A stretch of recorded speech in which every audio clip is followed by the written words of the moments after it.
اللهم صل على محمد وعلى آل محمد وبارك وسلم صلاۃ و سلام علیک یا رسول اللہ صلاۃ و سلام علیک یا حبیب اللہ۔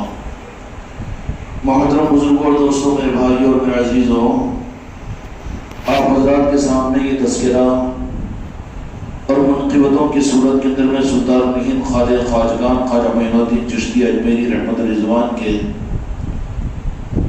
تذکروں کی سعادت آپ کے اور ہمارے لیے کوئی نئی چیز نہیں ہے، بلکہ آپ کے چہرے کی شادابی یہ محسوس کروا رہی ہے کہ 6 روز سے یہاں پر یہ محفلیں چل رہی ہے اور خواجہ خواجگان کی نسبت کی محفلوں کو آپ حضرات اس میں شرکت کر رہے ہیں، سجا رہے ہیں۔ لیکن یہ عجیب معاملہ ہے کہ ظاہری چیز پر آدمی کھانا اگر زیادہ کھا لیتا ہے تو اس کے اثرات آدمی کے اوپر بدمزگی یا مزاج کے قریب ہونے کے اثرات ظاہر ہوتے ہیں کہ صاحب زیادہ کھانا کھا لیا ہوں، اس لیے پیٹ میں بے چینی ہے، جسم میں بخار ہے، ہاضمہ خراب ہے۔ لیکن ان محفلوں کے اندر میں آپ حضرات روزانہ شریک ہو رہے ہیں، یہ پہنچنے کی توفیق مجھ کو آپ کو مل رہی ہے۔ پھر کل کا وہ جشن کا دن تھا کہ جس دن خواجہ خواجگان کی نسبت کے اوپر جو محفل مغرب سے شروع ہوئی اور فجر تک چلتی رہی، اور سماعت کی محفل میں بھی آپ حضرات نے شرکت کی، اور کس طریقے سے رات کے اندھیروں کے اندر میں تعجب تو یہ ہے کہ ماحول کی وجہ سے اس کے اثرات یہ نہیں کہ صرف عقیدت مندوں پر پڑتے ہیں یا اہل نسبت پر پڑتے ہیں، بلکہ ایک عالمی اثرات ہوتے ہیں کہ جس کا اثر دنیا کی ہر شے قبول کرتی ہے۔ کہنے والوں نے کہا کہ کل مسورات کی گودوں میں جو بچے معصوم بچے تھے، وہ بچے بھی رات کی پوری رات کو اس طرح سے گزار دیا کہ محسوس بھی نہیں ہوا، اور پھر وہ کمزور صنف نازک مسورات بھی کہہ رہی ہے، میں تم کو تانا دینے کے لیے نہیں کہہ رہا ہوں، لیکن ہماری مریدان نے یہ بات کو کہا کہ رات تو چھوٹی لگی، بہت جلد ختم ہو گئی۔ کاغذ نگر کی ہماری مریدان نے اپنے گھر والوں سے یہ کہا اور ان لوگوں نے ہم سے یہ نقل کیا، اور یہی بات عادل آباد کے اندر بھی کہی گئی۔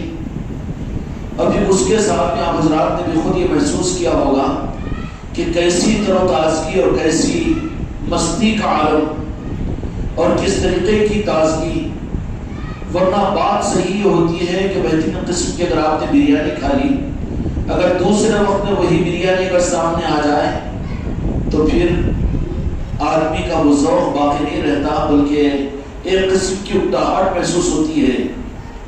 لیکن 6 روزہ محفلوں کے بعد کل رات بھر کی اس محفلوں کے اندر میں شریک ہونے کے باوجود جس طریقے سے پھر آج کی اس محفل میں آپ حضرات تو اس لیے نہیں آئیں گے کہ یہاں پر کوئی دین کی نئی بات کی جائے گی، کوئی تفسیر کا حلقہ قائم کیا جائے گا، کوئی دین کے کسی عنوان کے اوپر اصلاح معاشرہ کا جلسہ ہوگا، بلکہ آنے والے صرف یہی جان کر آئے کہ یہاں پر جو ہوگا وہ تو صرف خواجہ خواجگان کی عصمت اور آپ کی نسبت ہی کی محفل ہوگی، اور یہیں پر بات ختم نہیں ہوگی، بلکہ قبولیت کا رخ یہ ہے، قبولیت کا رخ یہ ہے کہ اب کل سے انشاءاللہ عادل آباد کی گلی گلی میں، بلکہ سرزمین دکن کے علاقوں میں، بلکہ اس خانقاہ محمدی کی وجہ سے اس ماحول کے اثرات صرف صوبے پر نہیں، اپنے ملک پر نہیں، بلکہ دیگر ممالکوں کے اندر بھی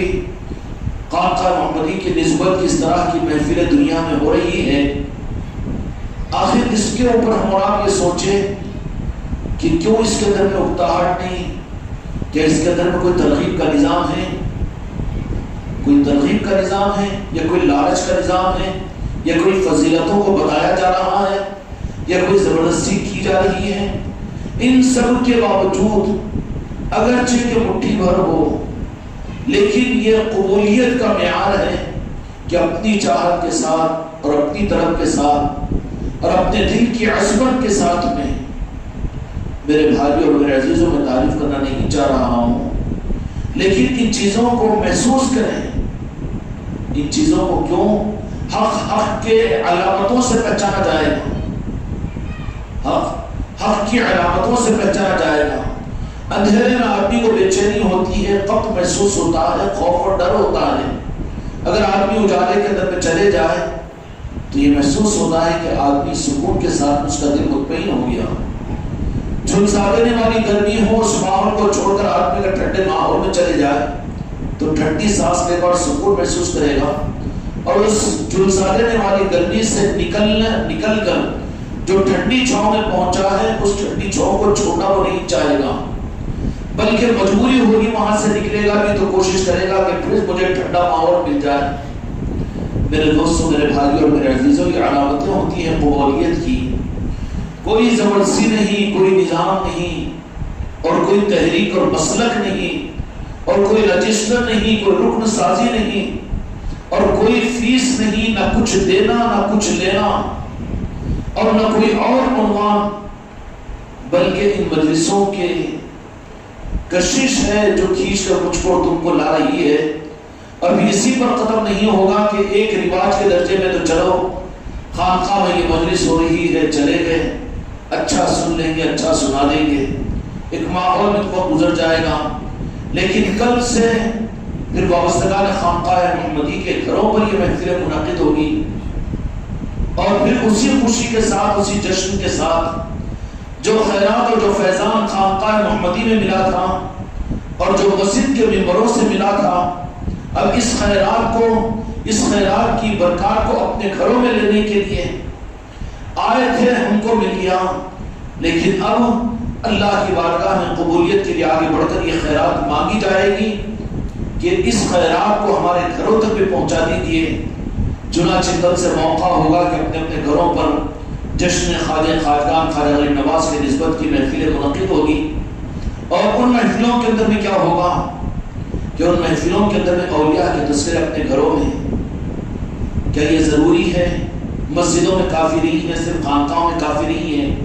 اب یہ کون سا نیا نظام ہے کہ گھروں کے اندر بھی اولیاء کے تذکرے ہونے چاہیے؟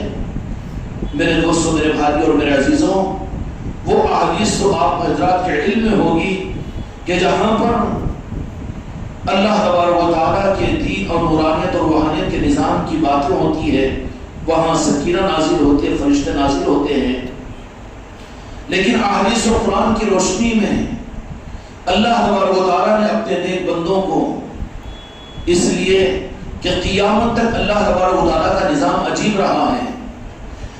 سابقہ کے اندر میں اور خداوندی سنت بھی رہی ہے میرے آقا کی اس بعثت کے بعد بھی کہ اللہ تبارک و تعالیٰ نے صاحب قرآن کو پہلے انسانوں میں متعارف کروایا، اور آپ کی حیات مبارکہ کی زندگی کے 40 سال ایسے گزرے کہ جس میں انسانیت کو ذات مصطفیٰ کا قرآن دیا گیا، انسانیت کو پہلے متاثر کروا دیا گیا، اور اعلیٰ کردار اور اخلاق اور آپ کی نورانیت سے انسانیت کو وہ تو نازل ہونے والا جو قرآن تھا وہ 40 سال کے بعد میں ملا، لیکن جو میرے آقا کے دنیا میں تشریف لانے کے اوپر جو قرآن کا نور بن کر آپ دنیا میں ظاہر ہوئے، افسوس اللہ تبارک و تعالیٰ ہم کو اور آپ کو اپنی زندگی کے رخ کے صحیح کرنے کی توفیق عطا فرمائے۔ اہل علم اشارے کو اچھی طرح سے سمجھ لیں گے کہ امت اعلان نبوت کے 26 سال کے قرآن کو تو یاد رکھی، لیکن وہ قرآن کے لیے تیار کیے جانے والے قرآن کو جو خدا نے 40 سال اس انسانیت میں رکھا، اس کو بھول کر یہ 26 سال کے قرآن سے کیا فائدہ حاصل کیا جا سکتا ہے؟ مقصد کے لیے تو زیادہ وقت دیا جاتا ہے، اور اس سے اس کی تیاری کے لیے تو کم وقت ہوگا، کیوں یہ ہوگا کہ نہیں ہوگا؟ لیکن کیا وجہ ہے کہ دو جہان کے مالک میرے آقا کی ذات جو قرآن مکنون ہے، قرآن مکنون ہے، یہ بات نہیں کہ میرے آقا قرآن کو نہیں جانتے تھے، بل ہوا قرآن مجید فی لوح محفوظ۔ عارفین نے اس کے بارے میں متعلق یہ بات فرمائی کہ بل ہوا قرآن مجید فی لوح محفوظ، لوح محفوظ سے مراد ذات مصطفیٰ کا قلب مطہر ہے، محفوظ تھا وہ، اس لیے کہ سب سے پہلے خدا پاک نے جس ذات کو تخلیق فرمایا وہ میرے مصطفیٰ کی ذات تھی، اپنے نور سے جس ذات کو اللہ نے تخلیق فرمایا وہ میرے آقا کی ذات تھی، اور اس آقا کی ذات کے ذریعے سے پھر کائنات کی تخلیق فرمائی، اسی کائنات کی تخلیق کے ساتھ میں خدا پاک نے عرش بنایا، فرش بنایا، قرآن مجید بنایا، لوح قلم بنایا، سب کچھ بنایا. تو وجوہ کائنات ذات مصطفیٰ ہے. تو اس معنی کے اندر میں تو میرے آقا کو اللہ تبارک و تعالیٰ نے خود قرآن مجید کی اصل بنایا تھا. اور پہلے اللہ تبارک و تعالیٰ نے میرے مصطفیٰ کو بھیجا، یعنی وہ خاموش قرآن پاک کو مکہ مکرمہ کے اندر نازل فرمایا، اپنوں میں نہیں بلکہ برادران وطن اور انسانوں کے اندر میں پورے الفاظ میں کافر و مشرک، لیکن یہ الفاظ چھپتے ہوئے الفاظ ہیں، ان کو احتیاط کرنا چاہیے. کافر اور مشرک چھپتے ہوئے الفاظ ہیں، امت کو حفاظت کرنی چاہیے. ان الفاظ ہی کی وجہ سے امت کے لیے بڑا خسارہ ہو رہا ہے. برادران وطن کہیے، ہمارے انسان کہیے، اور ہماری انسانیت انسان بھائی کہیے، ان لوگوں کے اندر میں اللہ تبارک و تعالیٰ نے 40 سال تک کے لیے اس اصل قرآن کو بھیجا تھا. اب یہ بات میں کہہ رہا ہوں تو تھوڑا سا آپ لوگوں کو یہ ہو رہا ہوگا، لیکن قرآن مجید میں اللہ تبارک و تعالیٰ نے فرمایا قد جاءکم من اللہ نور. ہم نے، جس کا مطلب یہ ہے کہ بے شک ہم نے بھیجا، قد جاءکم من اللہ نور، پہلے نور. اس نور سے مراد خدا کی قسم قرآن نہیں ہے، ذات مصطفیٰ ہے. علامہ ابن کثیر رحمۃ اللہ علیہ، مفتی شفیع صاحب اور جتنے مفسرین مشہور ہیں، علماء عارفین اور اولیاء کی تفسیریں اگر وہ عرض کر دوں تو پھر بہت پریشانی بڑھ جائے گی. کیوں؟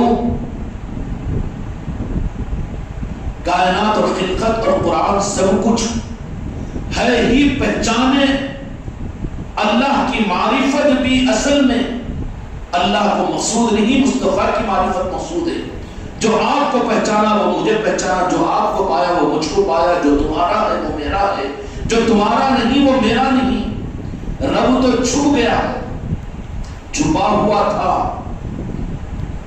اور ظاہر تو نہیں ہوا.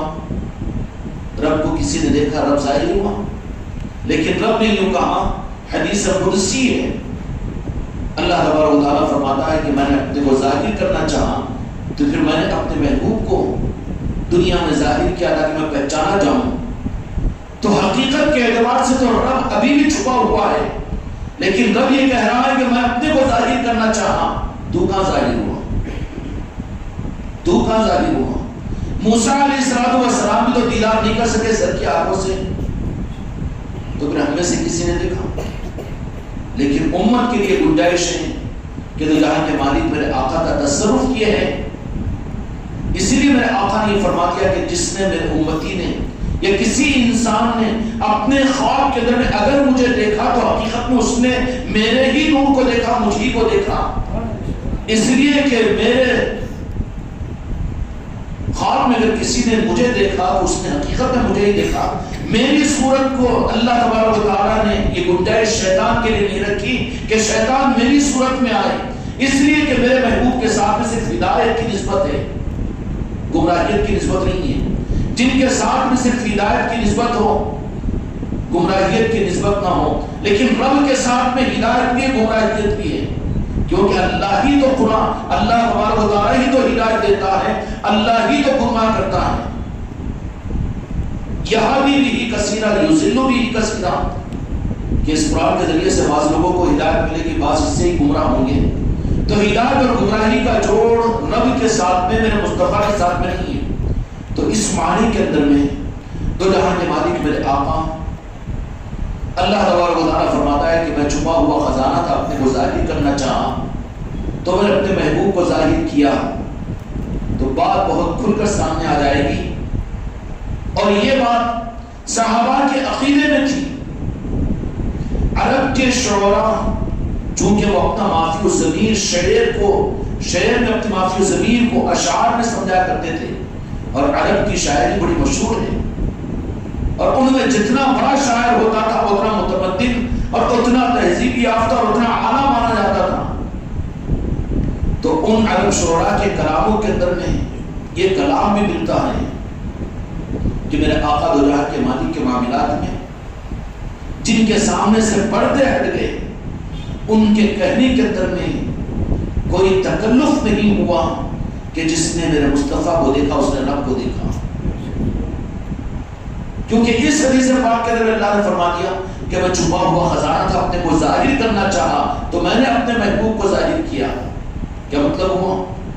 جو چھپا ہوا تھا چھپا ہوا ہی ہے، لیکن میری حقیقت کے پہچان کے لیے میرے مصطفیٰ کو میں نے لا دیا.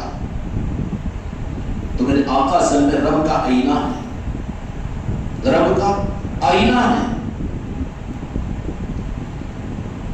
تو میرے بھائیوں، میرے دوستوں، اللہ تبارک و تعالیٰ کا نظام یہ رہا کہ دنیا کے مالک میرے آقا کو اللہ نے پہلے بھیجا. اصل قرآن جن کے قلوب پر قرآن کو انسانوں کی رہبری کے لیے نازل کرنا تھا، اس اصل قرآن مکنون کو تو اللہ تبارک و تعالیٰ نے بھیج دیا میرے آقا کو. آپ تشریف لا چکے ہیں 40 سال تک انسانوں کے درمیان میں. تو پھر کون سا قرآن تھا؟ وہ نور کا قرآن تھا کہ کافر سے کافر، مشرک سے مشرک تک یہ کہتا تھا کہ سب کچھ بھی صحیح لیکن صادق و امین سب سے اچھے، سب سے بہتر. ہم نے کبھی آپ کے حیات ظاہرہ کے اندر میں کوئی جھول اور کوئی کمی نہیں پائی. مان گئی انسانیت، قرآن کو نہیں مانے لیکن ذات مصطفیٰ کو مانے. قرآن کو نہیں مانے، کیوں؟ دعوت اور عناد کی وجہ سے، دعوت اور عناد کی وجہ سے نہیں مانے. لیکن ذات مصطفیٰ کو ابو جہل کے سامنے بعض کا تذکرہ آ جاتا. دار الندوہ کے اندر ایک میٹنگ ہوئی، اس کے اندر یہ کہا گیا کہ اب تو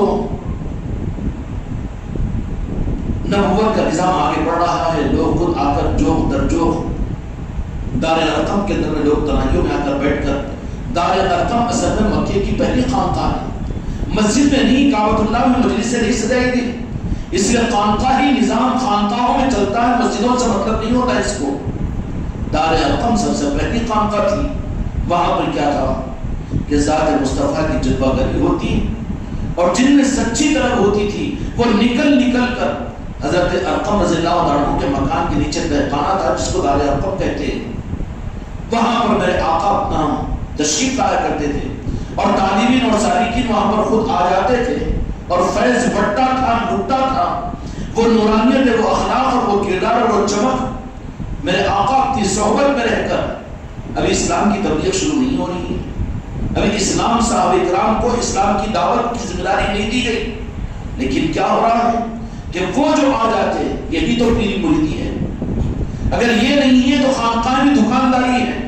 تربیت جہاں نہ ہو، تزکیہ جہاں پر نہ ہو، تو پھر وہ دکانداری ہے، وہ خانقاہ نہیں ہے، وہ پیری مریدی نہیں ہے، دھوکہ بازی ہے. ہوتا ہے کہ ان موقعوں کے اعتبار سے قریب کیا جاتا ہے، ان کو منور کیا جاتا ہے. یہاں واضح و نصیحت، بڑی تقریریں، اور یہاں بڑی بڑی مجلسیں، بیانات، اور پھر کتابیں، لٹریچر، یہ کوئی چیز یہاں پر اتنی اہم نہیں ہوتی. یہاں پر تو سلگے ہوئے چراغوں سے سلگائے جاتے ہیں. یہاں پر تو میں کشی سے انسان بنائے جاتے ہیں. نتیجہ یہ نکلا کہ میرے آقا دار ارقم میں بیٹھ کر جو صحابہ آ جاتے تھے اپنی طلب کے ساتھ میں، بلائے بغیر جو طلب اور چاہت کے ساتھ میں آ جاتے، اب ان کو میرے آقا اپنے صحبت سے وہ انوار اور تجلیات اور وہ نورانیت عطا کر دیتے.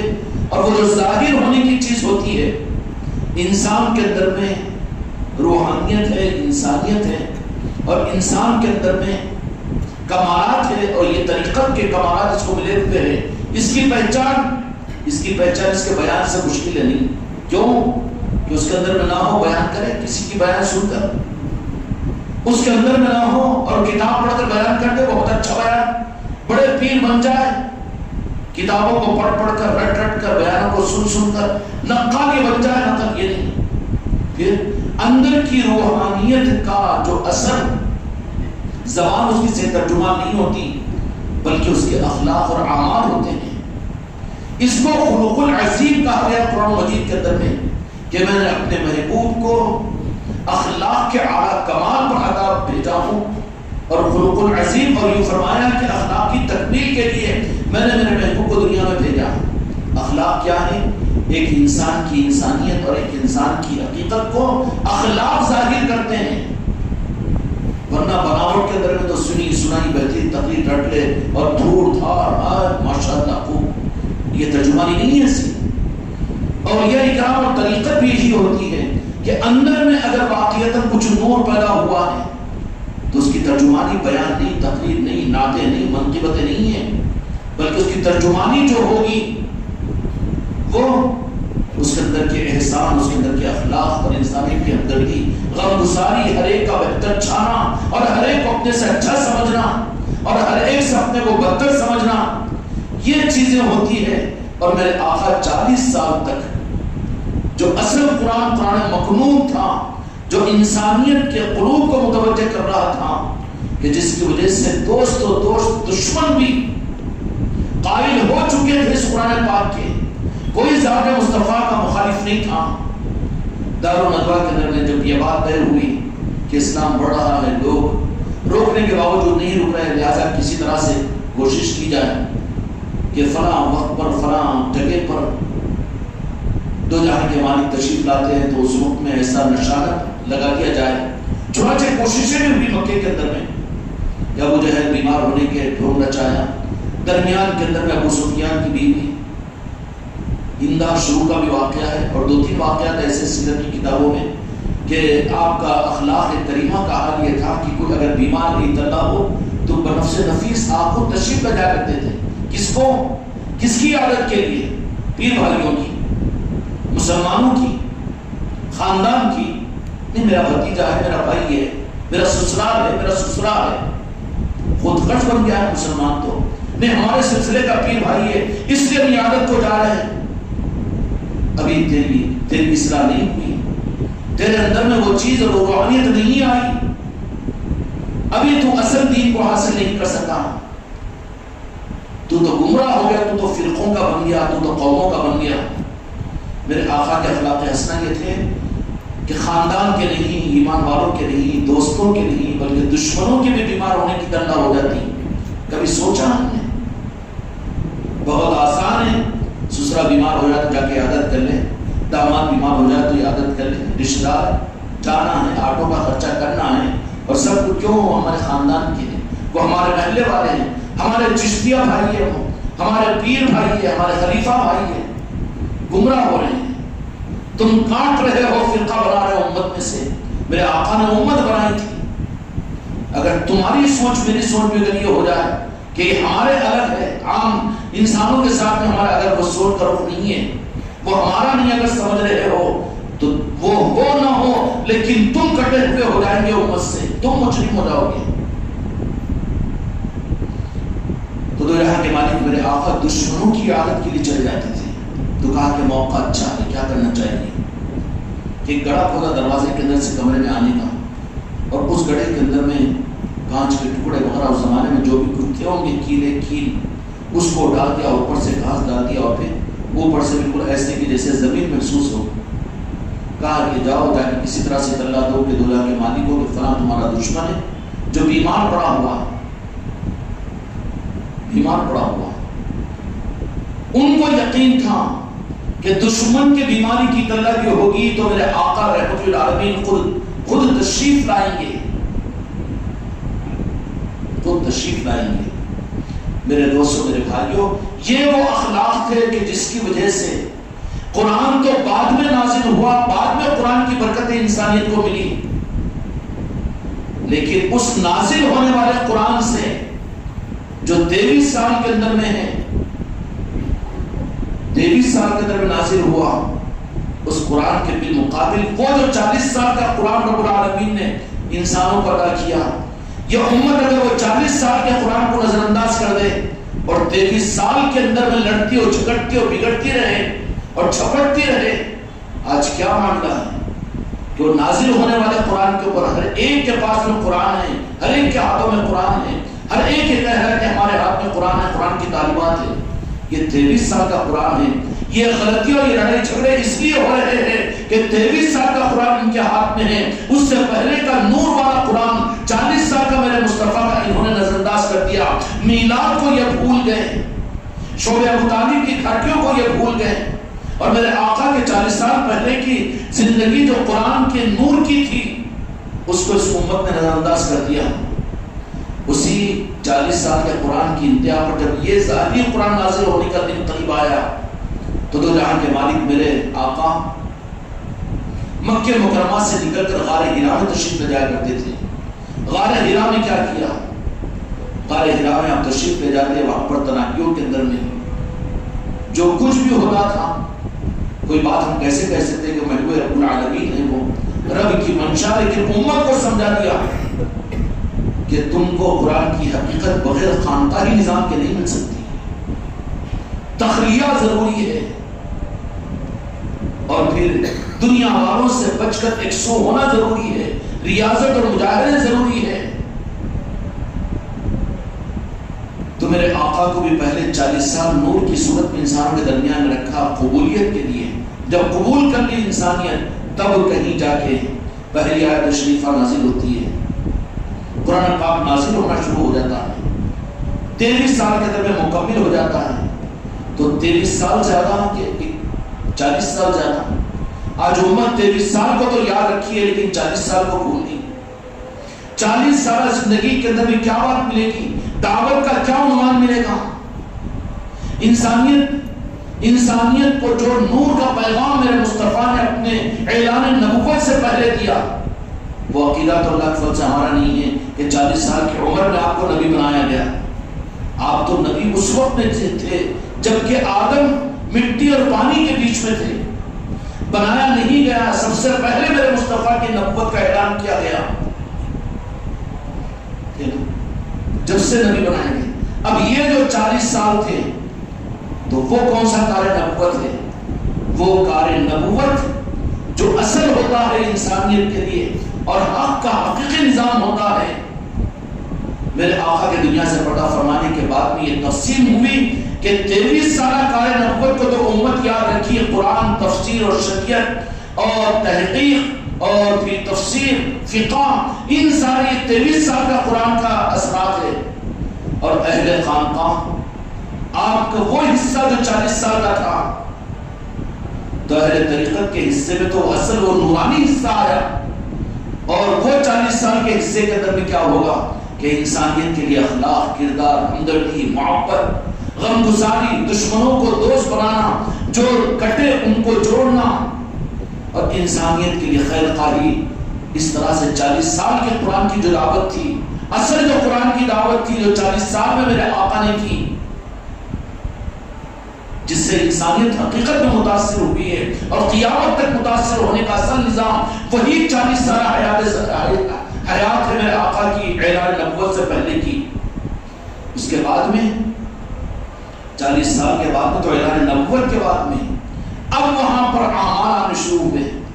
جو اس 40 سالہ قرآن کے ذریعے سے متاثر ہو کر میرے مصطفیٰ کو مان لیا اور ایمان لا لیا، اب ان کو اسلام دیا گیا 23 سال کا. پہلے ایمان بعد میں اسلام، پہلے ایمان بعد میں اسلام. لیکن ہم لوگوں کا کیس ذرا تھوڑا سا الگ ہے. وہ صحابہ تھے وہ جنہوں نے اپنے مذہب کو چھوڑا تھا، کفر کو چھوڑا تھا اور اسلام قبول کیا تھا. لیکن ہمارا کیس الٹا ہے. اب ہم کو پشتوں کے اعتبار سے اسلام مل چکا ہے، اسلام مل چکا ہے. اب ہم کو اللہ کا حکم یہ کہ ایمان حاصل کرو. ہم کو حکم کیا ہے؟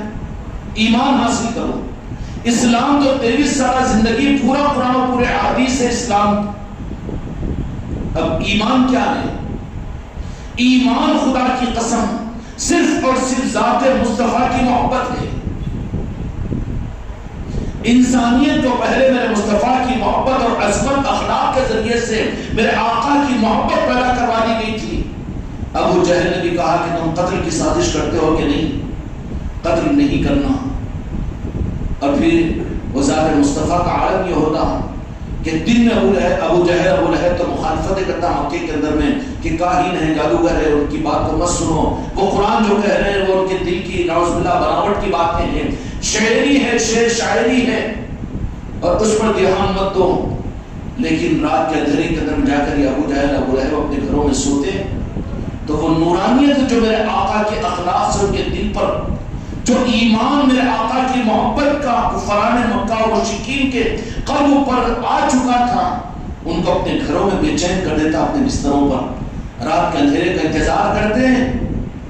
رات کا جب اندھیرا ہو گیا محسوس ہو جاتا کہ مکے میں کوئی ہم کو دیکھنے والا نہیں، یہ سرداران قریش اور سرداران مکہ اپنے گھروں کے بستروں کو چھوڑ کر، ہم کو تو تہجد میں اٹھنا مشکل ہے نا کہ مرید بننے کے بعد، سردی بہت، گرمی بہت، ٹھنڈا پانی، گرم پانی، لیکن یہ معاملہ ان کفار مشرکین و مکہ کو میرے آقا کے اخلاق اور حقیقی وہ قرآن کی وجہ سے جو ایمان میرے آقا کی ذات پر انہیں حاصل تھا، ایک نہیں دسوں واقعات آپ کو مل جائیں گے، بہت گہری بات کر رہا ہوں، دلائل کے بغیر قبول نہیں کی جا سکتی، اس کے لیے عرض کر دے رہا ہوں کہ مشرکین مکہ کے درمیان میں حجر اسود جو کعبۃ اللہ کے اندر میں نصب کرنے کا مسئلہ آیا اور چاروں طرف سے سارے سرداران قریش کی ٹھن گئے اور کہا کہ اس کے اوپر ہم جنگ کریں گے، اور خطرہ تھا کہ پورے مکہ مکرمہ کے اندر میں ایک دوسرے کے خلاف میں جنگ ہو جاتی، یہ اعلان نبوت سے پہلے کی بات ہے۔ تو سارے سرداران قریش نے کہا، سارے سرداران قریش نے کہا کہ ٹھیک ہے، اس کے لیے فیصلہ کیا کیا جائے گا، بیٹھے فیصلے کے لیے۔ تو کہا کہ کل جو سب سے پہلے مکہ مکرمہ کعبۃ اللہ کی طرف داخل ہو انہی کے ہاتھوں پر، تو بولے کس کا فیصلہ بھی کون کریں گے؟ اس کا فیصلہ ہمارے درمیان میں سرداران قریش ظاہری طور پر عمر میں بڑے، تجربے میں بڑے، عہدے میں بڑے، سب کچھ بڑے، لیکن سب کی نظر اگر کسی ایک ذات پر متفق ہوئی ہے تو وہ میرے آقا محمد رسول اللہ کی ذات تھی۔ کہا کہ وہ جو فیصلہ کریں گے۔ جب آئے سارے سرداران قریش اور میرے آقا سب سے پہلے تشریف لائے تو کہا کہ کیسے کرو گے اس حجر اسود کو اٹھانے کے لیے؟ تو دو جہاں کے مالک میرے آقا نے فرمایا کہ ہر قبیلے کا ایک بڑا ایک چادر رکھو، اس میں حجر اسود کو رکھیں گے، ایک ایک ایک کونے کو پڑھ لو، مسئلہ ختم ہو گیا۔ سارے متفق ہوئے اس کے اوپر۔ یہ قرآن نہیں تھا میرے آقا کا، یہ حقیقی قرآن تھا۔ امت فتنے میں پڑتی ہے حقیقی 40 سال پہلے کے قرآن کو چھوڑنے پر، اور لڑائی میں اور جھگڑوں میں امت الجھتی ہے مسلک و جماعتوں میں، اور یہ امت الجھتی ہے اور برباد ہوتی ہے، تفریقوں میں پڑتی ہے، گروپ بندیوں میں، مسلک و جماعتوں میں منقسم ہوتی ہے، وہ صرف 23 سالہ قرآن کو ہاتھ میں لینے کی وجہ سے۔ جن کے پاس میں 40 سال قرآن کی نورانیت اور ذات مصطفیٰ کی محبت ہو، ان کو 23 سال پرانا قرآن فائدہ پہنچائے گا۔ جن کے پاس میں صرف 23 سالہ قرآن ہی ہو اعلان نبوت کے بعد، اور وہ 40 سالہ قرآن کو میرے آقا کی میلاد کو منع کر دے، میرے آقا کی عصمتوں کا انکار کر دے، اعلان نبوت سے پہلے کی زندگی کو بالکل بھول جائے، اور میرے آقا کی اس حیات کو یاد کرنے کو تیار نہ ہو، ان کمالات کو دیکھنے اور تذکرہ کرنے کے لیے تیار نہ ہو اعلان نبوت سے پہلے، ان کا محور صرف یہ ہو کہ اعلان نبوت کے بعد میں یہ آقا کے اوپر یہ نازل ہوا قرآن، اور آپ نے یہ جہاد کیا اور آپ نے یہ حکم دیا، یہ 23 سال کے بعد کے قرآن کی وجہ سے امت کے لیے مسائل ہیں جن کے پاس میں کیوں کہ بنیاد کے بغیر کی عمارت کمزور ہوتی ہے۔ اسلام کی بنیاد جو میرے آقا کے 23 سالہ اس قرآن پر اور اس اسلام پر اور شریعت پر، وہی اسلام اور وہی شریعت خدا کے پاس قابل قبول ہے کہ اس کی بیس اس کی بنیاد بنانے کے لیے امت کو بھی رب نے پہلے ایمان دیا، بعد میں اسلام دیا۔ لیکن تمہارا میرا کیس الگ ہے، تم کو ہم کو ہم نے اور تم نے نہیں کمایا، بلکہ تو سلطان الہند خواجہ قاجگان کی محنت کا صدقہ ہے کہ تم مسلمان ہیں۔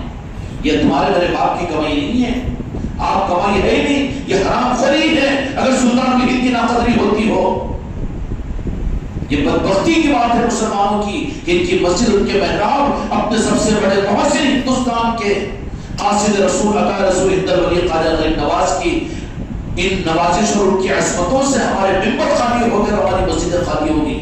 اے خانقاہ محمدی والوں، اس کمی کو پور کرنے کے لیے، دور کرنے کے لیے تم اپنے گھروں کے دروازے کو کھولو اور اپنے گھروں کے اندر میں محفل خواجہ قاجگان کو سجاؤ، تاکہ کم از کم تمہیں وہ کمی جو مسجد اور محرابوں کے اندر میں ہو رہی ہے وہ تمہارے گھروں کے دیوان خانوں سے تمہارے گھروں سے پوری ہو جائے اور امت کو حق مل جائے, امت کو اصل دین مل جائے. ملے گا, اس سے ملے گا. رشیا کے اندر میں مسجدوں پر پابندی, مسجدوں کو اٹھا دیا گیا, قرآن کو جلا دیا گیا. جہاں کوئی معلوم ہو جاتا ہے کہ قرآن کو جانتا ہے تو قتل کر دیا جاتا. 80 سال کا دور ایسا گزرا رشیا کے اندر میں. تو کیا ہوا؟ مسجدیں ہمارے اختیار میں نہیں, کیا کرنا, خانقاہ نہیں ہے نا ہمارے پاس میں کیا کرنا, یہ نہیں کیے. بلکہ خانقاہیں ایسی سلسلے رشوتیاں کی. آج بھی رشیا کے اندر میں وہاں کے پہاڑ پٹی کے اوپر 300 کمروں کی خانقاہیں پہاڑوں پر آج بھی موجود ہیں. لیکن ایک وقت رشیا کے اندر میں ایسا آیا کہ خدا کا نام لینا جرم ہو گیا تھا. کہیں پر معلوم ہوتا کہ قرآن ہے تو اس گھر کو برباد کر دیا جاتا تھا. اور کسی نے اگر معلوم ہو گیا انٹیلیجنس کے ذریعے سے کہ یہ اللہ کہتا ہے تو اس کو قتل کر دیا جاتا تھا. اتنا روشنی کو دبا دیا اور بجھا دیا گیا. نا امید ہونے کی ضرورت نہیں ہے, نا امید ہونے کی ضرورت نہیں ہے. یہ انتظام ہے خانقاہ محمدی کا نظام, خانقاہ نظام, کہ باہر میں اگر مجبوریاں ہو, باہر کے اندر میں حالات ایسے تنگ ہو جائے, کوئی فکر نہیں کرنا. اس وقت میں رشین, اہل رشیا کیا کہتے ہیں اس کو, رشین بولتے ہیں, روس, وہ لوگ وہاں کے رہنے والے کیا کریں, مدرسے نہیں چلا سکتے نا, مسجد میں اذان نہیں دے سکتے نا, نماز جانا نا پھر مجبوریت نہیں, بالکل نہیں. کیا کیا انہوں نے اپنے گھروں کے نیچے تہخانے بنائے. یہ گھروں میں خانقاہ محمدی کو بنانے کا ہم نے حکم دیا اپنے مریدین کو, یہ اس کی نقل ہے, اس کا انتظام ہے تمہاری نسلوں کا.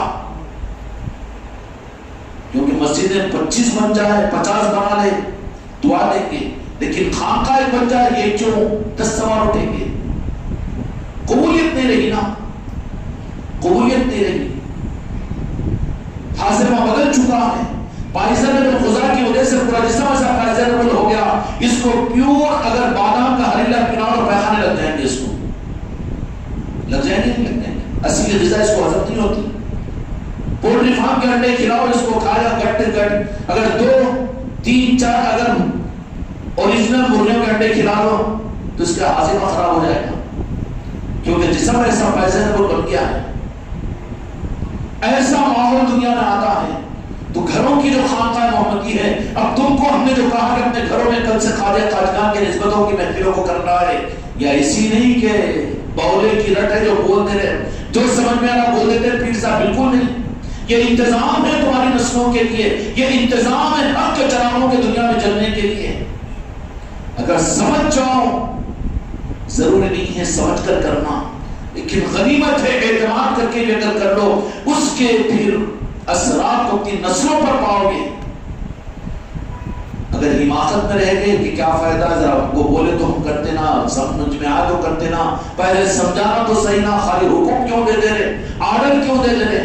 بابا تو مسلک اور جماعت کا بنا ہوا ممبر تھوڑی ہے میرے پاس میں, جا اپنا راستہ پکڑ, تابعداری کر, اطاعت کر, تو جیسا کہا جانا ہے ویسا کر. بعض چیز وہ ہوتی ہے جو کر کے دیکھنا پڑتا ہے, بعض وہ ہوتی ہے جو دیکھ کر کرنا پڑتا ہے. راہ طریقت پیری مریدی کے اندر میں دیکھ کر کرنے کا نظام نہیں ہے. دیکھ کر کرنے کے نظام میں تو امت گمراہ ہو جائے گی. اب تو تاجر بن گئی ہے کہ ہم نماز پڑھو تو اللہ نے ہمارے کاروبار برکت دیتا کی, صلاۃ و حاجت پڑھو تو کرتا کی. اب تجارت اللہ سے بھی کرنا شروع کر دی ہے. یہ دیکھ کر کرنے کا نظام نہیں ہے, کر کے دیکھنے کا نظام ہے. یہ گھروں کے اندر جو کل سے خواجہ خواجگان کی نسبت کی محفلیں, کوئی مرید محروم نہ ہونے پائے. ہر گھر کے اندر میں, اپنے گھر کے اندر میں میرے خواجہ خواجگان کا کرم یہ ہے کہ انہوں نے یہ سعادت کی سب خانقاہ محمدی کو عطا فرمائی کہ ہر مرید کے گھر کے اوپر خواجہ خواجگان سلطان الہند کے نام کا, ان کی غلامی کا نشان اپنے گھروں پر تم نے لگا دیا. یہی کافی نہیں ہے, بلکہ ان کی نسبت پر اپنے گھروں میں خانقاہ محمدی کے اندر میں اور اپنے گھروں کے اندر میں سلطان الہند کے نسبت کی محفلیں رکھو.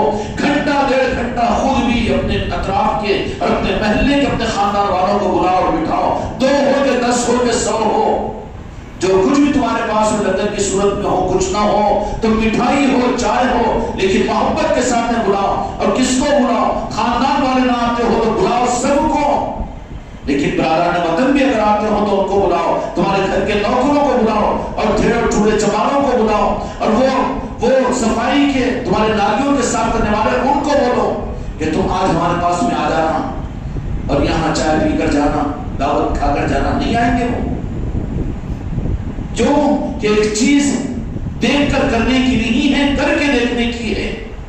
رشیا میں اس زمانے کے اندر ایسا ہوا، مسجدیں ختم کر دی گئی، مدرسے صفحہ ہستی سے مٹا دیے گئے، علماء کو قتل کر دیا گیا. کہیں پر کوئی تراویح نہیں، کہیں پر کوئی نماز نہیں، کہیں پر کوئی جمعہ نہیں. پھر اسلام کیسے بچا وہاں پر؟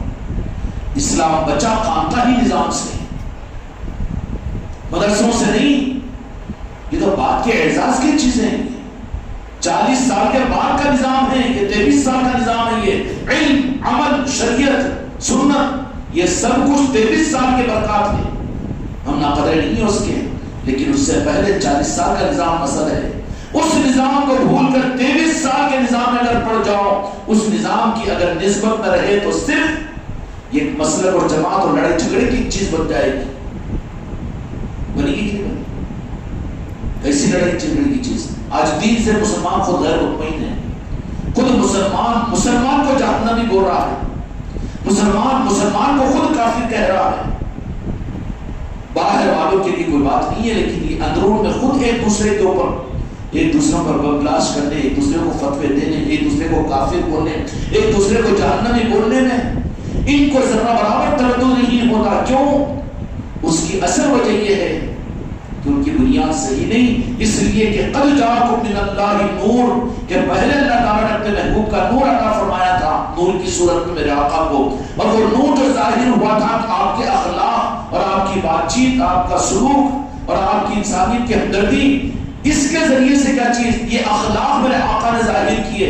اور جب انسانیت سے اخلاق کو ظاہر کیا تو انہوں نے کہا کہ تم تو ایسے ہیں کہ روئے زمین کے سب سے اچھے انسان تم ہیں.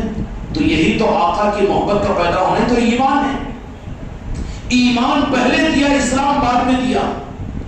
لیکن تمہارا میرا کیس اسلام پہلے ملا ہے. پھر ہم کیا کریں؟ ہمارے لیے کیا راستہ ہے؟ رک قرآن سے پوچھ. تو قرآن کیا کہے گا کہ اسلام تجھے ملا ہے نا، اسلام اگر اعزازی طور پر تجھے مل گیا ہے، رک اے مسلمان، جب حماقت مت کر، ہم جنت کے دعوے دار ہیں، ہم ہی ہیں جنتی. تو گمراہ ہو جائے گا. پھر کیا کرنا چاہیے؟ صحابہ کی ایک جماعت میرے آقا کی خدمت میں آئی اور آ کر یہ کہا کہ ہم ایمان والے ہیں. تو اللہ نے قرآن پاک میں آیت اتاری کہ اے میرے محبوب ان سے فرما دیجیے بدویوں سے کہ وہ یہ نہ کہیں کہ ہم ایمان والے آئے ہیں، بلکہ وہ یہ کہے کہ ہم مسلمان آئے ہیں، ابھی ایمان ان میں داخل ہونا ابھی باقی ہے. قرآن کی آیت ہے لا تؤمنوا، یہ نہ کہو کہ ہم ایمان والے آئے ہیں. تو مسلمانوں کو جو اسلام اللہ نے دیا ہے پشت در پشت، یا خواجہ قادیان یا عالم شاہ ولی کی وجہ سے یا اولیاء کی وجہ سے، تمہارے باپ دادا نے تو کلمہ پڑھا، تم ہم موروثی مسلمان ہیں. اب جب ہم کو اسلام مل گیا تو اب ہمارے لیے خدا کا حکم ہے کہ ہمیں ایمان حاصل کریں. یوں چلتا ہے، اگر یوں ہوا تو پھر ادھر آنا پڑے گا اس کو، کیونکہ بنیاد مضبوط ہونا ضروری ہے. اور اسلام کے اصل بنیاد خدا کی قسم صرف ایمان ہے، اور ایمان صرف میرے آقا کی محبت ہے، صرف آقا کی محبت ہے. جس کو میرے آقا سے 40 سال تک وہ محبت پیدا کروائی اپنے اخلاق سے، اور جب ایمان مل گیا تو پھر اسلام دیا ان کو. اب ہم کو اسلام ملا ہے تو حکم اللہ نے یہ دیا کہ تم ایمان حاصل کرو. اب ایمان حاصل کرنا، ایمان کے حاصل کرنے کے لیے کیا ہے؟ ایمان اللہ تبارک و تعالیٰ نے جو بتا دیا اور بنا دیا وہ صرف اور صرف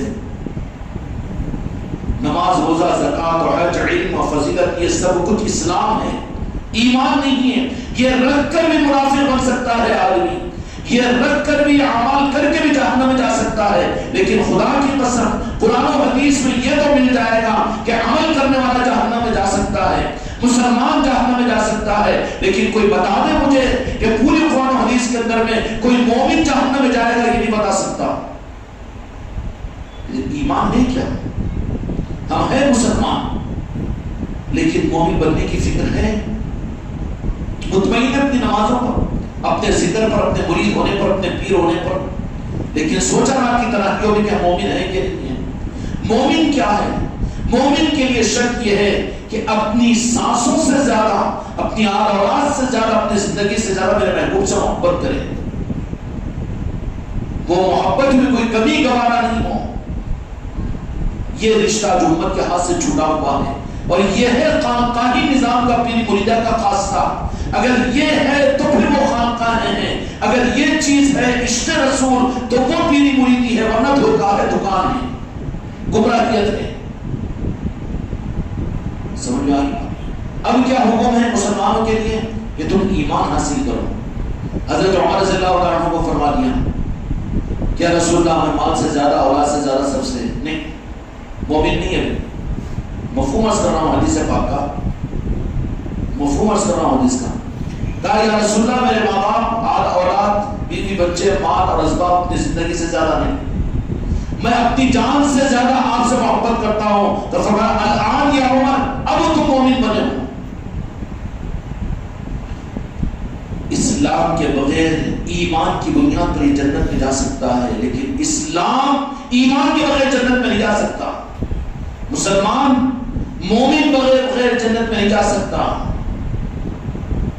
مومن اگر ہوگا میرے آقا سے ٹوٹ کر محبت کرنے والا ہوگا۔ دوسرا رخ مت لیجیے، لیکن اسلام کے بغیر وہ جا سکتا ہے، اس لیے صحابہ میں ایسے صحابہ بھی مل جائیں گے جنہوں نے میرے آقا سے محبت کا اعلان کیا اور ایک وقت کی نماز ان کی زندگی میں نہیں، فوراً شہید ہو گئے۔ جنت ہی ہے، خدا کی قسم، جنت میں جائیں گے۔ ایمان اتنی اہم چیز ہے، آج امت اس ایمان کے معاملات کے اندر میں ایمان میں آمنت باللہ و ملائکتہ، وہ ایمان لانا کاغذوں کا ایمان لاتا ہے، کتابوں کا ایمان لاتا ہے، بیانوں کا ایمان لاتا ہے، اور ایمان سیکھنے کی چیز ہے۔ ایمان کا رخ ہی بتا دیا گیا۔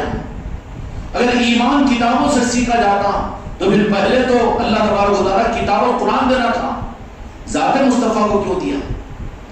ایمان، ایمان مجمل، ایمان مفصل، رخ کو کاٹ دیا گیا، رخ کو کاٹ دیا گیا، اور پھر جہاں پر ایک حقیقت کا رخ تھا وہاں پر کتابوں کا رخ لا دیا گیا۔ برا نہ مانو، بڑی عمر کے لوگ بھی میرے سامنے بیٹھے ہوتے ہیں۔ ماں باپ کی محبت، چلو بیوی بچوں کی محبت لے لو، زیادہ پریکٹیکل ہے نا، کہ بھول جاتا نا ماں باپ کی محبت کو، تو آج کل کا بدنصیب بیوی بچوں کے سامنے، کیونکہ ہنڈی دے کر آتی، منڈی لے کے جاتی نہیں تو چھوڑ کے بھاگ جاتی، نہیں بابا فرید، اس واسطے اب ماں باپ تو بیچارے مارو کی، توڑو کی، گالیاں دو کی، وہ اولا نیچے ہو گیا ماں بولے تو پھر پلوں میں آنچل میں چھپائی لیتی وہ ماں۔ تو اب کوئی ماں باپ کی محبت کو، دنیا میں کوئی یونیورسٹی ہے ایسی کہ کیا سکھا رہے ہیں یہاں پر ڈاکٹر انجینئر، نہیں وہ نہیں، ماں باپ سے محبت کرنا سکھا رہے ہے کوئی یونیورسٹی؟ کوئی ہے دارالعلوم ایسا کہ جہاں پر ماں باپ سے محبت کا سکھا رہے؟ سکھانے کی چیز نہیں ہے، وہ پریکٹیکل ہے، وہ خود حاصل ہوتی ہے فطرتاً۔ اگر کم ہو تو اس کی تعلیمات دی جائے گی، یہ ہے تربیت۔ اسلام مل گیا ہے، اسلام کی خدمت اپنی جگہ ہے، لیکن ان سے زیادہ اسلام اور اسلام کے نظاموں سے زیادہ ایمان ہے۔ بغیر ایمان کے اسلام رکھ کر بھی جہنم میں جا سکتا ہے۔ فویل للمصلین الذین هم عن صلاتهم ساہون۔ اور بغیر اسلام کے، اسلام کا کوئی عمل اس کے پاس میں نہیں۔ لیکن بخاری مسلم کی حدیث میں آتا ہے کہ پوری زندگی بھر کی بدکار عورت، اس نے ایک بلی پر ترس کھائی، ایک کتے پر پانی پلایا، تو اللہ تبارک و تعالیٰ نے اس کو، اس عورت سے رضا پوچھا کیوں؟ تو اللہ، یہ تو تیرے محبوب کی سنت تھی اور تیری مخلوق تھی، میں نے ترس کھانا حکم دیا تیرے محبوب نے، اس کے لیے میں نے اس کے اوپر ترس کھائی، اس پر اللہ تعالیٰ اس کو جنت میں پہنچا دے گا۔ اس کا مطلب نہیں کہ اسلام چھوڑ دو، نمازیں چھوڑ دو، بالکل نہیں، خدا کی قسم۔ لیکن اہل طریقت جو ہوتے ہیں وہ اسلام کو اپنی غرض کے لیے نہیں کرتے، بلکہ اسلام کو میرے مصطفیٰ کی مسکراہٹ کے لیے کرنے والے ہوتے ہیں، ان کی خوشنودی کے لیے اور ان کی محبت میں کرنے والے ہوتے ہیں اہل طریقت۔ تو ایمان کتنا ضروری ہے، اور ایمان کیا ہے؟ ٹوٹ کر اپنے آقا کے ساتھ میں محبت، ظاہری طور پر بکمال تاریخ میں سے واقعات ہیں۔ علامہ اقبال پر علماء کی طرف سے بڑا اعتراض کیا جاتا ہے کہ ان کو داڑھی نہیں تھی اور وہ نہیں تھا، لیکن عشق رسول نے کس درجے کی کمال کی تھی اور کس درجے کے اللہ تبارک و تعالیٰ نے درجے اور مراتب عطا فرمائے کہ بڑے بڑے علماء اور اس زمانے کے اندر میں تو قابلیت کی پہچان ہے کہ علامہ اقبال سے وہ واقف ہو، لیکن بظاہر تھے اس کی میں تعریف نہیں کر رہا ہوں، لیکن ظاہری شریعت کے رواج سے کمی کا رخ نظر آئے گا۔ یہ وہ ان کا نجی مسئلہ ہے، وہ جانے اللہ تعالیٰ جانے، لیکن عشق رسول کس درجے کا تھا، عشق رسول کس درجے کا تھا۔ علامہ اقبال کا دکھنے میں تو کیا ہے، بالکل کلین شو ہے، پینٹ بشرٹ سفاری وفاری کے اوپر، اس کا مطلب تم لوگوں کو اجازت دے رہا ہوں یہ بات نہیں ہے، بہت بری چیز ہے۔ تمہارا چوائس اور تمہارا ذوق ڈھیروں چورے چماروں ایسے تو اپنے چہرے بنانے کو اور اپنے لباس پہننے کو پسند کرتے ہو، لیکن میرے آقا کے چہرے غوث و خواجہ کے نام لینے والے یہ متشرح لباسوں کو نظر انداز کرتے ہو، یہ تو تمہاری گمراہیت ہے۔ مر کر جاؤ خبر میں تو کیا صورت بتائیں گے، کم از کم نقل تو کرو، من تشبہ بقوم فہو منہم، کہ جو جس قوم کی مشابہت اختیار کرتا ہے اس کے سامنے قیامت میں اچر ہوگا۔ منڈا سنڈا بن کر چلا، اندر کا بھی نور نہیں، اوپر کا بھی بے دین اور بددین، یہود و نصارہ کی طرف سے کوٹ اور پینٹ میں زندگی اگر پوری گزر گئی، رہنے بیٹھنے اٹھنے چلنے کے اندر میں ہائے ہائے ٹائٹ ہائے بائے بائے، اسی میں سنت و شریعت سے کوئی تعلق نہیں رہا، قیامت کے میدان میں تو لائن میں سے کہانی چل ادھر کا ہوئی تو ادھر جا، جن کی مشابہت اختیار کیا ان کے ساتھ میں جا، کھڑے کر کے ڈاکٹر امبیڈکر کے ساتھ میں تو کیا ہوگا، کیا ہوگا جی۔ اس لیے شریعت اور شریعت کو سنت کو اپنا ذوق بناؤ، اپنے چہرے اپنے لباسوں کو متشرح بناؤ، کھیل و تماشا نہیں ہے، یہ دل کی محبت کی بات ہے۔ جب شریعت سے محبت نہیں تو میرے آقا سے محبت کا دعویٰ تو غلط ہوگا نا۔ لیکن عشق اسلام کے ظاہری اعمال کے نہ ہونے کے باوجود عشق اس درجے کا تھا علامہ اقبال کے اندر میں، ان کی تفصیلات میں جانے کا واقعہ نہیں، لیکن وہ عام طور پر ایک مرتبہ مالٹا کے اندر میں اٹلی کے اندر میں ان کو سر کا خطاب دینے کے لیے جب بلایا گیا تھا تو وہاں پر ایک دم فائیو اسٹار ہوٹل کے اندر ان کے قیام کا انتظام کیے بہترین۔ تو والد سرائے جو تھا وہاں پر علامہ اقبال تھا، وہ بہت بڑے آدمی تھے، ان کے واقعات میں لکھا ہوا ہے کہ رات کو وہ والد سرائے جو تھا ان کا میزبان جو تھا تو وہ ٹہلتا ہوا دیکھا تو کمرے کے اندر سے قرآن پاک کی تلاوت کی آواز آ رہی، لیکن اتنی رات میں علامہ ڈاکٹر اقبال صاحب سو رہے نہیں، کیوں کیا بات ہے، پریشانی۔ اس نے کھڑکی کھول کر دیکھا تو علامہ اقبال ہے کہ زمین پر لیٹے ہوئے وہ چھینچ کا گدا چھوڑ کر زمین پر لیٹے ہوئے ہیں، قرآن پاک کی تلاوت کر رہے ہیں، وہیں پر لیٹے ہوئے ہیں۔ تو اس نے کہا کہ ڈاکٹر صاحب کیا بات ہے، تو بولے کہ یہ کیوں، تو بولے کہ نہیں میں سو رہا تھا کہ فوراً مجھے ہمارے آقا برات والی محمد رسول اللہ صلی اللہ علیہ وسلم کی یاد آ گئی کہ آپ زمین پر کی آپ کیا کرتے تھے، میرا دل نہیں چاہا کہ تمہارے یہ چھینچے گدے پر میں سوؤں، اس لیے اپنے آقا کی محبت میں زمین پر سو رہا ہوں۔ اسی وقت میں اس والد سرائے نے اسلام قبول کیا، عشق سے دنیا اسلام پہچانے کی نا، آج تو خالی مقرر بن گیا ہے، کتابیں تقسیم کر دے رہا ہے اسلام کی، اخلاق کی، میں تیری زندگی نہ کوئی رہن دو محفوظ رہن دو، وہ نہیں، میں چوائس اسلام بننا چاہیے، اپنا ذوق بننا چاہیے۔ اس لیے میرے بھائیوں میں عرض کر رہا تھا کہ یہ خانقاہ محمدی کا نظام یہ مستقل تربیت کا نظام ہے، یہ انتظام ہے آنے والی نسلوں کو ایمان دینے کا، جماعت اور مسلک دینے کا نام نہیں ہے خانقاہ محمدی۔ ہم جماعت اور مسلک کے قائل ہی نہیں ہیں، اس لیے کہ میرے آقا نے تو صرف امت بنائی، جتنے مسلک و جماعت بنے یہ سب تو ٹکڑے بنا کے اسلام کو نقصان پہنچائے، بجائے اس کے ہم تم کون ہیں، آقا کی امتی ہے، اور جتنے کلمہ وہ سارے امتی ہے، ہر امتی کے ساتھ میں محبت اور ہر ایک کے ساتھ میں دل کی شفقت کے ساتھ میں پیشانیوں میں پر لا کر سلام کرنا، انہیں سلام کرنا جواب نہیں دینا، اس کے بازو نہیں جانا، وہ ان کی مسجد یہ مسجد نہیں، کلمہ وہ ہے، کچھ بھی ہے، کلمہ پڑھنے والا ہے وہ، اگرچہ کہ گناہگار کیوں نہ ہو، لیکن کلمہ وہ ہے، وہ قابل تعظیم ہے ہمارے لیے۔ نفرت کا کوئی سوال نہیں، کیونکہ قدر اس کے ایمان کی ہوگی کہ اس کو میرے آقا کے ساتھ نسبت ہے۔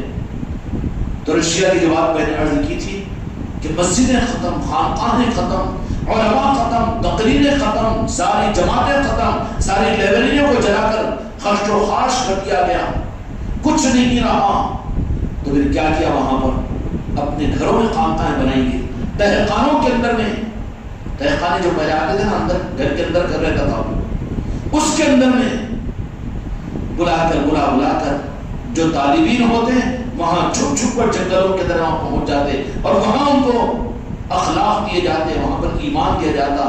وہاں پر رشیا کے دین کی بچنے کی جو کتاب ہے وہ مولانا رومی رحمۃ اللہ علیہ کی مثنوی شریف ہے۔ سمجھ گئے بات؟ قرآن تو ختم کر دیے تھے وہ ظالم، عربی کا سیکھنا ممنوع تھا، اذان کے الفاظ بنا دیے گئے تھے، کوئی وجود نہیں تھا، لیکن ان کے تہخانوں میں چھپی ہوئی جو تھی وہ مثنوی شریف تھی۔ اور مثنوی شریف جس کے بارے میں امریکہ یہ کہتا ہے کہ فارسی کا قرآن ہے، اور پوری مثنوی شریف مولانا جلال الدین رومی رحمۃ اللہ علیہ کی جو شمس تبریز رحمۃ اللہ علیہ کے مرید اور خلیفہ تھے، ان کی لکھی ہوئی کتاب تعلیمات طریقت کی ہے۔ اس طریقت کے چراغ سے اسلام روشن ہوا۔ کہاں پر؟ ایسے ماحول کے اندر میں جہاں پر اللہ کا نام لینا مشکل ہے۔ اب یہ ظالم کہہ دیتا ہے کہ ارے یہ اس زمانے کے اندر میں اللہ ہو اللہ ہو اللہ ہو، گھروں میں ذکر کرانے سے کیا دنیا کا کفر ختم ہوگا؟ کہ پاگل تجھے کیا معلوم؟ تو یہ سمجھ رہا ہے کہ تو کرا تو ہوتا سمجھ رہا، ہم یہ نہیں سمجھتے، وہ تو اللہ کے کرنے سے منانے کے لیے اللہ کا ذکر ہم کر رہے ہیں۔ اس لیے اپنے گھروں کے اندر میں ہم کو کل سے اپنے گھروں کے اندر میں سلطان ہند کے نسبت کی محفلوں کو سجانا ہے، اور وہ انتظام ہے ہماری نسلوں کا، اور وہ انتظام ہے دنیا کے اندر نور کے پھیلنے کا اور ایمان کے امت کو ملنے کا، جو کہ سلطان ہند سے واقف ہوں گے۔ اب تمہاری نسل ہے، تمہارے گودوں کے بچے ہیں، تم نے سلطان ہند کی پہچان عطا کر دی، ان کی محبت اگر مل گئی، اب تم کسی مولانا کے پاس سے پڑھا ہے، کسی مسلک والے کے پاس، کسی جماعت کے پاس، کسی کالج میں، کسی دارالعلوم میں پڑھا ہے، تو انہیں پڑھتے پڑھتے پڑھتے پڑھتے کہاں جائے گا؟ درمیان میں 600 400 واسطے تو آئیں گے، علی ابن ہریرہ رضی اللہ عنہ سے نکل کر اسماء و رجال کے اندر میں یہ درس ہے، یہ اس طریقے سے اس طریقے سے اس طریقے سے۔ اگر تم نے سلطان ہند کو اپنی نسل کو دے دیا تو تم نے اپنی نسل کو نورانیت کے اعتبار سے 800 سال اوپر کی نسبت دے دی۔ سلطان ہند کی چوکھٹ تم نے کتنا شارٹ روٹ ہے کہ نہیں؟ اب نہیں تو ارے ہمارے بابا جماعت کے دیجیے، مگر انہوں وہ تفہیم القرآن پڑھنا بولتے تھے، انہیں بولتا ہے کہ وہ پڑھنا بولتے تھے، انہیں وہ پڑھنا، اچھا وہ پڑھنا وہ پڑھنا وہ پڑھنا، ادھر کدھر بھٹکے گا انہیں۔ اس کے بجائے تم نے اگر سلطان الہند کی ذات کو دے دیا تو پھر کون کہ وہاں پر بالکل ڈائریکٹ تم نے اپنی اولادوں کی تربیت کو شارٹ روٹ میں حق دے دیا تم نے۔ کیوں؟ سلطان الہند کون ہے؟ مدینے والوں نے راس ہندوستان میں آپ کو بھیجا، اور کب 700 برس کے بعد بھیجا، اب ہم کو 800 برس گزر گئے، یہ عرص شریف ان کا 811 سال کا ہے، تو تم نے اپنی نسل کو 800 سال پہلے والے دارالعلوم میں داخل کیا۔ کون سے؟ تو اب کے زمانے کا یہ دارالعلوم وہ دارالعلوم یہ دارالعلوم وہ دارالعلوم بہتر ہے، یا 800 سال پہلے والا دارالعلوم یہ عقل اور حقیقت کے اعتبار سے اچھا ہے، وہ اچھا ہے کہ یہ اچھا ہے؟ اس لیے یہ کوئی جماعت کا اور کوئی اس کا تفریقے کا مسئلہ نہیں ہے، اصلاح کا اثر رخ ہے۔ اپنی اولادوں کو سکھاؤ وہ سوقادہ کیا ہے، اگر ان سے محبت ہوگی، ان کے ساتھ ان کی نسبتیں ہوگی، تو پھر ان بزرگوں کو اللہ تبارک و تعالیٰ نے یہ تصرف عطا فرمایا کہ اپنے نام لیواؤں کو اللہ نے ان کو وہ تصرف عطا فرمایا ہے کہ جو ان کا نام لے کر سچے نظام کے ساتھ چلتے ہیں وہ تربیت کی ذمہ داری اپنے ہاتھ میں لے لیتے ہیں، پھر وہ رنگ ان کے اوپر چڑھا دیتے ہیں، وہ رنگ ان پر چڑھا دیتے ہیں۔ اس لیے ڈھنگ والے سب کچھ تو سب کچھ ہزاروں اختلاف کے باوجود برداشت کر لیں گے۔ مسلمانوں میں جتنی جماعت اور مسلک ہے نا، ایک دوسرے کے اندر میں دسوں نہیں ہزاروں کفر کے شرک کے تک اختلافات ہیں، لیکن سب متفق اگر کسی پر ہوں گے، سب کچھ اپنے اختلافات رہنے دو، چل جاتی پوری ملی جلی گورنمنٹ، سب آ جائیں گے ایک اسٹیج پر، لیکن بزرگوں کے آستانے پر نہیں جانے دینا ان کو. کیوں؟ معلوم ہے کہ وہاں حق مل گیا تو پھر وہ کہیں بھی نہیں آئے گا, کس کے بھی ہاتھ نہیں لگے گا. اس لیے سب مل کر اپنے بنانے کے لیے اصل حق راستے سے ان کو روک دیتے ہیں. اور یہ زیادتی ہوئی ہے اس ملک کے اندر میں. اس لیے اپنے گھروں کے اندر میں چشتیہ نسبت کی محفلوں کے ذریعے سے اپنے اولادوں کی تربیت یہ کہ وہ جانے تو صحیح کہ تم کو ایمان, تم کو اسلام کون دیا. تم نے اگر اپنی اولاد کو غوث و خواجہ سمجھا دیا, اور یہ بھی میں اپنی بات سے نہیں کہہ رہا ہوں بلکہ نسائی شریف کی حدیث سے میرے آقا جہاں کے مالک نے فرما دیا کہ اپنی اولاد کی تربیت میری محبت, میرے اہل بیت کی محبت سے کرو, پھر قرآن کے ذریعے سے تربیت کرو. تیسرے نمبر پر قرآن ہے. نسائی شریف کی حدیث جو ہے اپنی اولاد کی تربیت کے لیے پہلے میری محبت فرمایا, اپنی اولاد کی تربیت میری محبت سے کرو کیونکہ ایمان ہی ہے. اس کے بعد نے فرمایا کہ میرے اہل بیت کی محبت سے, اس لیے کہ اللہ کا قرآن میں حکم ہے کہ جو میرے محبوب کی اہل بیت سے محبت نہ کرے میں ان سے ناراض ہو جاؤں گا. قل لا اسألکم علیہ اجر فی المودۃ فی القربى. میرے محبوب آپ فرما دیجیے کہ میرے اہل بیت سے محبت نہیں کرے گا, اس نے میرے تم کو دین دینے کا بدلہ گویا اس نے عطا نہیں کیا, میں تو صرف یہ چاہتا میرے اہل بیت سے محبت کرے. اب جو اہل بیت سے محبت نہ کو, غوث و خواجہ کے تذکرے نہ کو, یہ نہیں ہونا چاہیے. اگر کہہ رہا ہے تو قرآن کا حکم توڑ رہا ہے, قرآن کا حکم کاٹ رہا ہے, اور کاٹ کیا رہا ہے, خود کٹ رہا ہے افضل قرآن سے. اس لیے فرمایا کہ اپنی اولاد کی تربیت میری محبت سے. اس کے بعد فرمایا کہ دوسرا جو سلیبس, دوسرا جو پیریڈ, دوسرا جو پیراگراف ہے وہ میرے اہل بیت کی محبت. کیوں کہ میرے آقا تو پردہ فرما چکے ہیں, لیکن اہل بیت قیامت تک رہے گی. اور اہل بیت میں سلطان خواجہ غریب نواز آئیں گے کہ نہیں آئیں گے؟ ہندوستان میں اہل بیت میں شہزاد مصطفیٰ کون ہے؟ اچھا صرف اہل بیت ہی نہیں ہے, وہ آل رسول ہی نہیں ہے, بلکہ 700 سال کے بعد میں میرے آقا نے مدینہ منورہ میں گنبد خضرا میں بلا کر, نواز کر, سانچے میں ڈھال کر ہندوستان کو بھیجا کہ جاؤ ہندوستان کو چمکاؤ. ایسی بڑی نعمت ہے جی. اتنی منور, اتنے مشک والی ذات کا تذکرہ اپنے گھروں میں ہم اگر نہیں کر سکے تو کتنے بد نصیب ہے. ماننا پڑے گا تو ہم تو خوشبو کو بانٹنے والے نہیں, ہم تو بدبو والے ہیں. میتھوں کی ذات میں ہمارا شمار ہے. ہمارے گھروں کے اندر میں ساری کتابیں موجود ہیں, سارے مسلک و جماعت موجود ہے, لیکن مشک والا نظام جو میرے مصطفیٰ نے 700 برس کے بعد میں نواز کا سلطان علی کو بھیجا, ان کی مجلس کے کرنے کے لیے اپنے گھر میں ہم تیار نہیں ہیں, تو کیا پتہ چلے گا؟ اتنا کو ہم کو ہمارے گھر میں ہم کو سب چلتا, برتھ ڈے چلتا, چھٹی چلتی, چلا چلتا, تقریب چلتی, دعوتیں چلتی, سب چلتی, مگر یہ نہ کو تو میتھر ہے, کھانا پینا ہگنا ہے تیرا نظام, تجھے خوشبو کی پسند ہی نہیں ہے نا. اگر خوشبو کو لینا چاہتے ہو, اگر کوئی مرید یا کوئی مسلمان, ہماری جانبداری نہیں ہے اس پر, اگر اپنے گھر میں چلی شریف کی خود سلطان خواجہ خواجگان کی نسبت کی محفل کرتا ہے تو چاہے اس کو وہ اپنے خاندان کو نہ بتائے, لیکن اس کی اطلاع جب ان کی محبت میں کرتا ہے تو اللہ تبارک و تعالیٰ کا نظام ہے کہ ان کو اس کی اطلاع ہوتی ہے, وہ توجہ فرماتے ہیں اس کے اوپر. ان تفصیلات میں جانے کا موقع نہیں, صرف اعتماد کر لیجیے.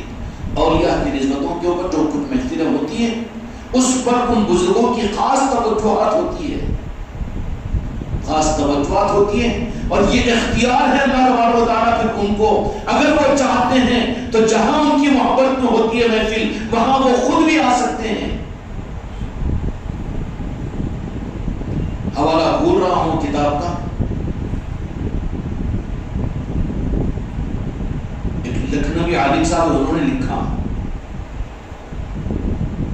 احادیث کے ذریعے سے لکھا کہ ماں باپ اگر نیک اور جنتی ہو, اگر وہ ماں باپ چاہتے ہیں وہ اپنی اولاد کے حالات کو معلوم کرنا, تو اکثر و بیشتر پیر و جمعرات کو فرمانبردار اگر جنتی ماں باپ ہو تو اولاد کے حالات کو دیکھنے کے لیے ان کی روحیں گھر پر آتی ہے. اس لیے کہ جنتی ہے, ما تشتہی انفسکم, جنتی جو ہوگا اللہ اس کی ہر خواہش کو پورا کرے گا. تو ماں باپ کی کیا خواہش ہوگی؟ میں اولاد کو چھوڑ دیا, میں پوترا پوتری کو چھوڑ کے آیا, کیسا ہوں گا بول کے خواہش نہیں ہوگی اس کو, وہ خواہش ہوگی وہ آپ کے سامنے کہے گا.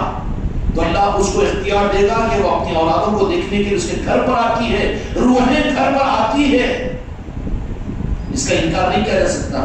جب تمہارے جنتی ماں باپ کی روحوں کا آنا احادیث سے ثابت ہے تو پھر سلطان الہند جہاں چاہے رب ان کو بھیجتا ہے۔ اگر تم اپنے گھروں کے اندر سلطان الہند کی نسبت پر محفل رکھو، کیا بگڑ جائے تمہارا 2-4 ہزار روپے کے خرچ نہ کرو نا، صرف چائے بناؤ اور محفل کرو۔ خانقاہ محمدی والے آ کر یہ نہیں کہیں گے کہ تم کھانا کیوں نہیں پکائے، کھانے پینے کے نظام تو دوسروں کے تھے کہ میلاد کی محفل کرو تو بکرا کاٹو، اس میں فاتحہ کے لیے یہ ہونا وہ ہونا، ان کو اتنا نذرانہ، وہ کھانے پینے کے نظام تھے، ختم ہو گئے وہ۔ اب یہاں کا جو نظام ہے تمہاری حیثیت کے مطابق میں جو کچھ بھی ہو سکتا ہے، بس امت کو ایک حق دینے کے لیے اپنے گھروں کے اندر ان کے نام کی نسبت کی محفل رکھو۔ تو کیا تم نہیں چاہو گے کہ تمہارے گھر میں محفل ہو اور سلطان الہند کی توجہ یا سلطان الہند تمہاری محبت کا حق دینے کے لیے تمہارے گھر پر سلطان الہند تشریف لا لے؟ اب جو اتنا سمجھنے کے بعد بھی انجان، بدنصیبی سے کیا کریں گے؟ بدنصیبی ہے، بلانا ہی نہیں چاہ رہا ہے تو ہم ناقدی کیوں کروائیں گے اس کو؟ میرے پاس بیٹا نہیں مانتا نا جی، کیا کروں میں، وہ نہیں ہوتا نا جی، تو کہیں وہ زندہ رہنا پھر جا 10 روپے کی پوڑی لے لے، چوہے مرنے کی کھا کے گڑ کے مر جانا پھر۔ جو تو اپنے دین کو نہیں سنبھال سکتا، جس گھر کے اندر میں تیری نہیں چل سکتی، گھر چھوٹا، کمرہ چھوٹا، بوڑھا نہیں مانتا، بوڑھی نہیں مانتی، کیا نہیں مان رہا تھا؟ کہہ رہا کہ بھگوان کی فوٹو رکھ کے پوجا کر رہا ہے، وہ سلطان الہند کا تذکرہ ہی تو کر رہا ہے۔ وہ بڈھے کو پوچھ کے تیرا باپ بھی مانتا تھا کہ نہیں مانتا تھا؟ کہہ رہے مانتا تھا، تو پھر ان کی چوڑا کیسی نافرمان تو؟ ہم مسئلہ کو جماعت کو کوئی نئی چیز پتا نہیں کروا رہے، بلکہ جو حق تھا اس کو جو چھپا دیا گیا تھا اس کو ہم ظاہر کروا رہے ہیں۔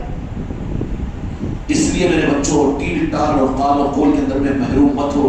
یہ رجب کے پورے مہینے کے اندر جو اپنی سہولت کے ساتھ میں اپنے گھروں کے اندر سلطان الہند کی نسبت پر جو محفل رکھ سکتے ہیں، 2-10 آدمیوں کی ہو کہ 100-200 آدمیوں کی ہو، شاعر شاہ ہو یا چھوٹی ہو، لیکن کوئی میرے مرید کا گھر سلطان الہند کی مجلس کے بغیر نہیں رہنا چاہیے۔ سمجھ میں آ گئی؟ اب اس کے بارے میں کہوں گا بھی نہیں، کیونکہ کوئی زبردستی کا نظام نہیں ہے یہ تو تم کو بتا دیا گیا رغبت کے ساتھ میں، کتنی بڑی نوازشوں کا نظام ہے، کتنی بڑی نوازشوں کا نظام ہے کہ سلطان الہند کی توجہات تمہارے گھر پر آئے۔ اس لیے یہ اپنے اپنے نظاموں کے اعتبار سے میرے دوستوں، جو ان کی توجہات آئے گی تو پھر ان کی توجہات تمہاری نسلوں کو، تمہارے گھروں کو، تمہاری ذاتوں کو، اور تم ان کے ان نظاموں کو اگر اپنے گھروں کے اندر میں کرو، اس بات کا ثبوت دو۔ اور تم نے یہ ثبوت دیا، اپنا پیسہ خرچ کر کے اپنے گھر کے اندر میں اپنے گھر کو تیار کر کے چادر بچھائی اور وہاں پر رکھا اور پھر مجلس بٹھائی، مجلس کروائی، تو محبت کا ثبوت ہے کہ نہیں؟ خدا کی قسم، سلطان الہند کی محبت میں تم نے مجلس کو سجایا تو میرے سلطان الہند سے تم یہ امید نہیں رکھنا کہ وہ قیامت کے میدان میں تمہاری محبت کو نظر انداز کریں گے۔ ہو سکتا ہے کہ اسی پر تمہاری شفاعت ہو جائے۔ اس لیے جو نہیں کرتے ان کو یہ رخ سمجھاؤ، ان کے گھروں میں بھی کرواؤ، ان لوگوں کو بھی اس بات کی ترغیب دو۔ یہ بہت شارٹ راستہ ہے، کتنا شارٹ راستہ، دین کا اس سے زیادہ آسان اور شارٹ راستہ کوئی اور نہیں ہے۔ جو کہ تم کون سی جماعت کے، ہم یہ اہل حدیث کے، ہم تبلیغ کے، ہم جماعت اسلامی کے، ہم سنی جماعت کے، ہم رسمی جماعت کے، یہ بولے گا پھر تمہاری پرواز کہاں تک؟ 100 سال، 150 سال، 200 سال، اس سے زیادہ ہے نہیں ہے نا، وہاں تک جا کر رک جائیں گے نا۔ لیکن تم نے اگر سلطان الہند کے ساتھ میں جوڑ دیا تو ایک دم پرواز تمہاری تو 800 برس اوپر چلے گی۔ اور وہ ایسے ہیں کہ وہ سعادت ہے، سید ہے، مستند ہے، اسسٹنٹ ہے، خدا نے انہیں اختیار عطا کیا، ان کی قبولیت، اور وہ ولی کامل یا صرف مریدوں کے میرے پیر کو ولی بولنے والے ولی نہیں ہیں، یا مسلک والے اپنے امیر کو ولی بولنے والے نہیں ہیں، اپنے بانی اور اپنے حضرت کو ولی بولنے والے ان لوگوں کے ولی نہیں ہیں، بلکہ سلطان الہند تو وہ ولی ہے ہندوستان کے اندر میں، ہم قرآن پر ہاتھ رکھ کر کہہ سکتے ہیں، اس لیے کہ حضرت خواجہ خواجہ معین الدین چشتی اجمیری رحمۃ اللہ علیہ کی ولایت پر کوئی شک نہیں کر سکتا۔ اپنوں نہیں، وہاں کے راجپوتوں کی تحریر میں یہ بات موجود ہے ان کی کتابوں میں کہ جس وقت نے سلطان الہند اس دنیا سے پردہ ہوئے 6 رجب کو، تو جب دروازہ کھول کر دیکھا گیا آپ کے جسد مبارک کو، تو پیشانی مبارک پر ایک سطر لکھی ہوئی تھی، آج بھی خواجہ خواجگان کی چوکھٹ پر لکھی ہوئی ہے، دیکھتا ہوں میں جب جاتا ہوں میں شریف کو تو بہت دیکھ کر بولا کہ یہ سطر میں وہ نورانی کیا تھی ہوگی کہ پیشانی مبارک پر لکھی ہوئی تھی ھذا حبیب اللہ. آئے ہائے کیا مقام دیا. ہندوستانیوں کی خوش قسمتی ہے مرے نہیں جب تک اجمیر کی چوکھٹ پر حاضری نہ دے. کوئی مسلمان بدنصیب ہے وہ کہ جس کو یہ حقیقت معلوم ہونے کے باوجود اجمیر شریف کو نہ جائے. کیا لکھی ہوئی تھی وہ لکیر. یہ کوئی بریلی یا پھر خانقاہ والوں کی روایت نقل نہیں کر رہا ہوں میں, تاریخ کی روایت ہے. ھذا حبیب اللہ, یہ اللہ کا حبیب ہے. اللہ کا حبیب ہے. اللہ کا حبیب تو صرف ایک تھے میرے مصطفیٰ, باقی نبی بھی حبیب نہیں تھے, خلیل تھے, زبی تھے, سیف اللہ تھے, کچھ بھی تھے, لیکن حبیب نہیں. حبیب صرف میرے مصطفیٰ تھے. تو پھر خواجہ قاجن کیسے حبیب؟ یہ حبیب کے حبیب ہے, حبیب اللہ ہو گئے. ہے کسی کے پاس سند؟ کوئی عالم کہہ سکتا ہے, کوئی جماعت یہ دعویٰ کر سکتی ہے؟ یہ سند خدا کی قسم سے چشتیوں کو حاصل ہے. قربان جائے در چشتیہ پر. اجمیر کی حاضری ہو سکتا ہے سچی نیت کے ساتھ تو کرو تو قیامت کے میدان میں نجات کی ضمانت بن سکتی ہے وہ کہ اللہ تیرے نبی کی آل کی محبت میں سلطان الہند کی چوکھٹ پر ایک مرتبہ گئے تھے. ہو سکتا ہے کہ اللہ تبارک و تعالیٰ اسی پر تمہاری بخشش کا سامان فرما دے. وہ نقطہ نماز ہے. زندگی بھر کی بدکار عورت کو ایک عمل پر بخش سکتا ہے, اس پر نہیں بخش سکتا. کوئی بیعت نہیں ہے. ھذا حبیب اللہ. حبیب اللہ کیوں؟ اللہ کے محبوب تھے حبیب, لیکن ان کے حبیب ہے نا شہزادے مصطفیٰ ہے. کیسا فرماتے ہیں میرے مصطفیٰ؟ میرے معین فرماتے ہیں, یا معین فرماتے ہیں. یہ سند دی کہ میں نے خواجہ عثمان ہرونی نے جب گنبد خضرا پر فرمایا حسن کو قبول کیجئے یا رسول اللہ, تو فرمایا کہ میں نے ان کو معین الدین کا خطاب دیا, قطب الغوث العظم, قطب الاغیاث بنا دیا, ان کو قطب اقطاب بنا دیا. اور لقب جو مدینے کی چوکھٹ سے ملا وہ معین الدین کا ہے. لقب دے کر, نور دے کر, نسبت دے کر, اپنی آل کی سمت دے کر کرتے رہے گراٹے مارتے نا کہ سید ہے کہ وہ ہے کہ نولی ہے کہ کیسا ہے وہ کیسی سند. مگر بد عقیدے سے بد عقیدہ بھی یہ دعویٰ نہیں کر سکتا کہ خواجہ خواجگان کی ولایت پر شک کرے. وہ ایسی چوکھٹ پکڑو نا, کہاں پیر کی, کہاں مسلکوں کی, کہاں جماعتوں کی, ادھر بیل ہے. یہ گہرا سمندر ہے, ڈوب جاؤ گے. اصل کشتی اصل پکڑو گے جو واقعتاً کنارے پر لگائے. اگر تم نے کشتی کا نام ہی سن کر کسی کشتی میں بیٹھ گئے, بیچ بھمر میں لے کر چھوڑ دے تو 200 سال تک چلی, اس پر ختم نہیں. وہ کشتی جو کنیکٹڈ ہے, مدینے والوں نے راست بھیجا ہے حبیب بنا کر اپنا. اس معنی میں حبیب اللہ ماتا حب اللہ فرمایا. دنیا کی محبت اور اقتدار اور تخت و تاج کے لیے نہیں اس دنیا سے گئے, بلکہ کیا سند دے دی؟ نور کی لکیروں سے لکھا ہوا تھا سلطان ہند کی پیشانی مبارک پر, جو آج آپ کی چوکھٹ پر لکھا ہوا ہے. تاریخ ثابت ہے اس پر کہ ھذا حبیب اللہ ماتا حب اللہ. یہ اللہ کے محبوب ہیں اور اللہ کی محبت میں دنیا سے اللہ سے ملے گے.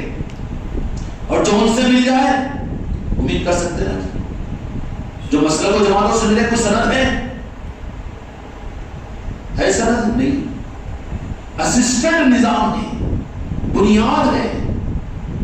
یہاں پر کوئی شک کی بات نہیں, یہاں خطرے کی بات نہیں. خطرہ تو صرف اپنی نیت میں خطرہ تو جھولی میں پتھرا ہے.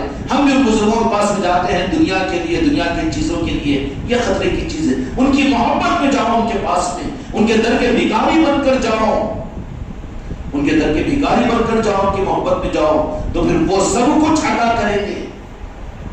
ایک بیٹا پریشان ہے, باپ کے پاس میں چلے گیا, اس کو بولنا نہیں پڑتا نا میں بیمار بھی ہوں, ذرا دوا کا بھی انتظام کرو, میں بھوکا بھی ہوں, کھانے کا بھی انتظام کرو, پھر رمضان کا مہینہ آ رہا, ذرا شیر خورنے کا بھی, یہ سب بولنا نہیں پڑتا.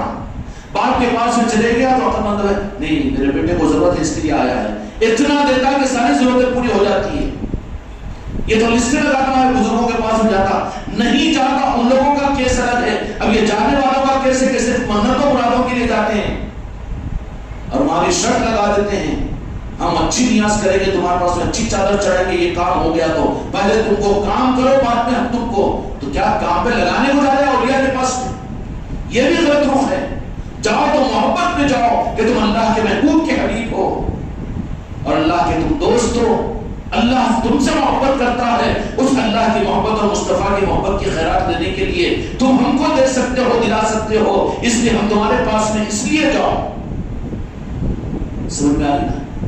اس لیے وابستگان خانقاہ محمدی کے لیے جانا آج 6-7 لاکھ کا مجموعہ ہے اپنے شریف کے اندر اس کی نسبت پر پہنچا ہوا ہے، خواجہ جی کی چوکھٹ پر پہنچا ہوا ہے. پہنچا ہوا ہے کہ نہیں؟ ہم نہیں جا سکے مگر ہمارا دل تو گیا کہ نہیں گیا. کل کے سما کی محفل میں تھے، کیسی کیفیت تھی، کیا حال تھا. بعد میں کہنے والوں نے مجھ سے کہا کہ جب سلطان الہند کی منقبت چل رہی تھی، حق بولنے میں ہم کو کوئی تعامل نہیں ہے، ہم کو کیا دنیا داروں سے مطلب نہیں ہے، ہم نہ ڈرتے بھی ہیں کسی سے، کیوں ڈریں گے، ہمارا عقیدے کا معاملہ ہے یہ تو. لیکن خواجہ جی کی منقبت چل رہی تھی تو مجمع کیا جھوم رہا تھا، وہ کیسے بھی بنا ہے شاید آ جائے کہ آپ لوگ دیکھیں گے اس میں، اس وقت میں وہاں پر رکھا ہوا گھوڑا بھی جھوم رہا تھا، معصوم بچیاں بھی، وہ بھی جھوم رہی تھی. ایسا محسوس ہو رہا تھا کہ جھوم رہی ہے وہ. جو نہ جھومے، آسمان سے بارش ہوتی ہے تو گھر میں رکھی ہوئی ہنڈیا میں نمک میں پانی پھوٹ جاتا ہے، اثرات کیوں نہیں پڑیں گے. اب گھوڑا تو جھوم رہا تھا، گدھا خاموش بیٹھ کے تھا، کیا کریں گے، گدھا ہے وہ. یہ گئی ہوئی ہے زبردستی کے نئے نظام. کیسا نیا نظام ہے بیٹا؟ تیرے 100 سال کا نظام تو کر رہا تو ہم نیا نہیں بول رہے، یہ تو 800 سال کا نظام ہے. اچھا ختم ہو گیا وہ بھی نہیں، آج بھی چالو چینا، پھر نیا کون سا نظام ہے؟ پھر تو نکو کرو بولنے والا نظام نیا ہے. یہ ہے بدعت. بزرگوں کو نہ مانو، ان کی نسبتوں کی محفل نہ کرو، یہ ہے بدعت. بدعت نہیں بلکہ یہ شرک ہو جاتا ہے. اللہ کی محبت کے راستے میں روڑا بڑھنا سب سے بڑا شرک ہے. اللہ والوں کی محبت سے اللہ کی محبت ملتی کہ نہیں؟ اب درمیان میں اگر آپ پہلوان، میں عالم ہوں، میں مفتی ہوں اور میں پیر ہوں، میں چھو تمہارا بیچ میں آ جا رہا، یہ ہے مشرک کا بچہ. اللہ کی محبت کا راستہ تو کھول جہاں اللہ کی محبت ملتی ہے. سمجھ میں آ رہا نا؟ اس لیے کیوں نہیں اثرات پڑیں گے. کل رات پوری 5 بجے تک کی مصروف رہے، لیکن اس کے باوجود پھر چہروں کی بشاشت کوئی کچھ نہیں. سوچنے والے تو سوچتے رہے کہ آج کی مجلس بھی ہونا کہ نہیں ہو. دوسرے پرانا پروگرام تھا تو آپ تو مجلس کی کینسر کی تو کر دیتے تھے شاہی میں نہ کو بہت تھکے ہوئے، پر کوئی تو میرا ایک بچہ ہے بھی تھکا ہوا. ارے بچے نہیں، بچیاں بھی، میری بیٹیاں بھی آئی ہوئی ہے، اور کوئی بھی ایک کم نہیں بھی جو آنے والے ہیں، کوئی کم نہیں. کیوں کہ یہاں اکتاہٹ نہیں، یہاں پر روگ نہیں، یہاں صرف شوق نہیں، یہاں پر تو فریفتگی ہے، یہاں پر تو ثروت ہے، یہاں تو روحانیت ہے. اس لیے تھکنا نہیں ہوتا. یہاں پر گمراہیت کے اندر میں تھکان ہوتی ہے بیٹا، حق کی راہ پر نہیں تھکتے. موسیٰ علیہ السلام ٹفن میں مچھلی کو لے کر چلے تھے. قرآن پاک کا واقعہ ہے کہ جب منزل سے آگے بڑھ گئے تو تھکان محسوس ہو گئی، لا ٹفن کھولو. تو صاحب کے ساتھی نے کہا کہ وہ مچھلی تو ارے کوئی تو مقام تھا، چلو بولے. تو گمراہ ہو گئے تو تھکان آتی ہے، بس بہت کام ہو گیا. تھکی کو تو بھی تھک گئی نہیں. 1 گھنٹہ 2 گھنٹہ آرام کر لی، 4 گھنٹے آرام، بس. اس کے بعد ہمیں 3 گھنٹے تک آرام کیوں ہوں گے؟ اب وہ دکان پہ جا کے بیٹھے پڑے تو 2 گھنٹے جا کے بیٹھے تو 4 گھنٹے سوتے تھے، لیکن کوئی تھکان نہیں، کوئی محسوس نہیں. تھکتا کہاں پر آدمی گمراہیت میں تھکتا، بہت کر لیا، بہت ہو گیا، اب اتنا کرنا پھر اور کرنا کیا، اور پھر گھروں میں بھی مجلسیں کرنا کی. وہ یہ نہیں سوچتا جو تھکنے والا نہیں ہے، گمراہ نہیں ہونے نہیں سوچتا. جو گمراہ ہے انہیں سوچے گا کہ وہ بھی کر لیے، یہ بھی کر لیے، پھر اور کرنا کی. انہیں تو پوچھے گا کہ اور کرنا ہے ہم کو. کرنا کیوں ہے؟ ان کی نگاہوں کو لینے کے لیے. تمہارے ماں باپ، تمہارے دادا دادی یہی تو خیرات تم کو مجھ کو دیے تھے، اس لیے میں تم آج قائم و دائم ہے.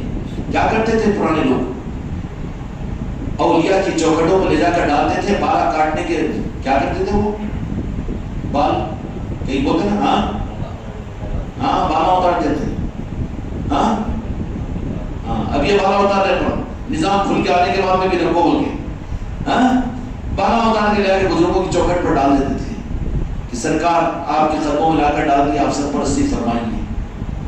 حوالے کر دیتے نا.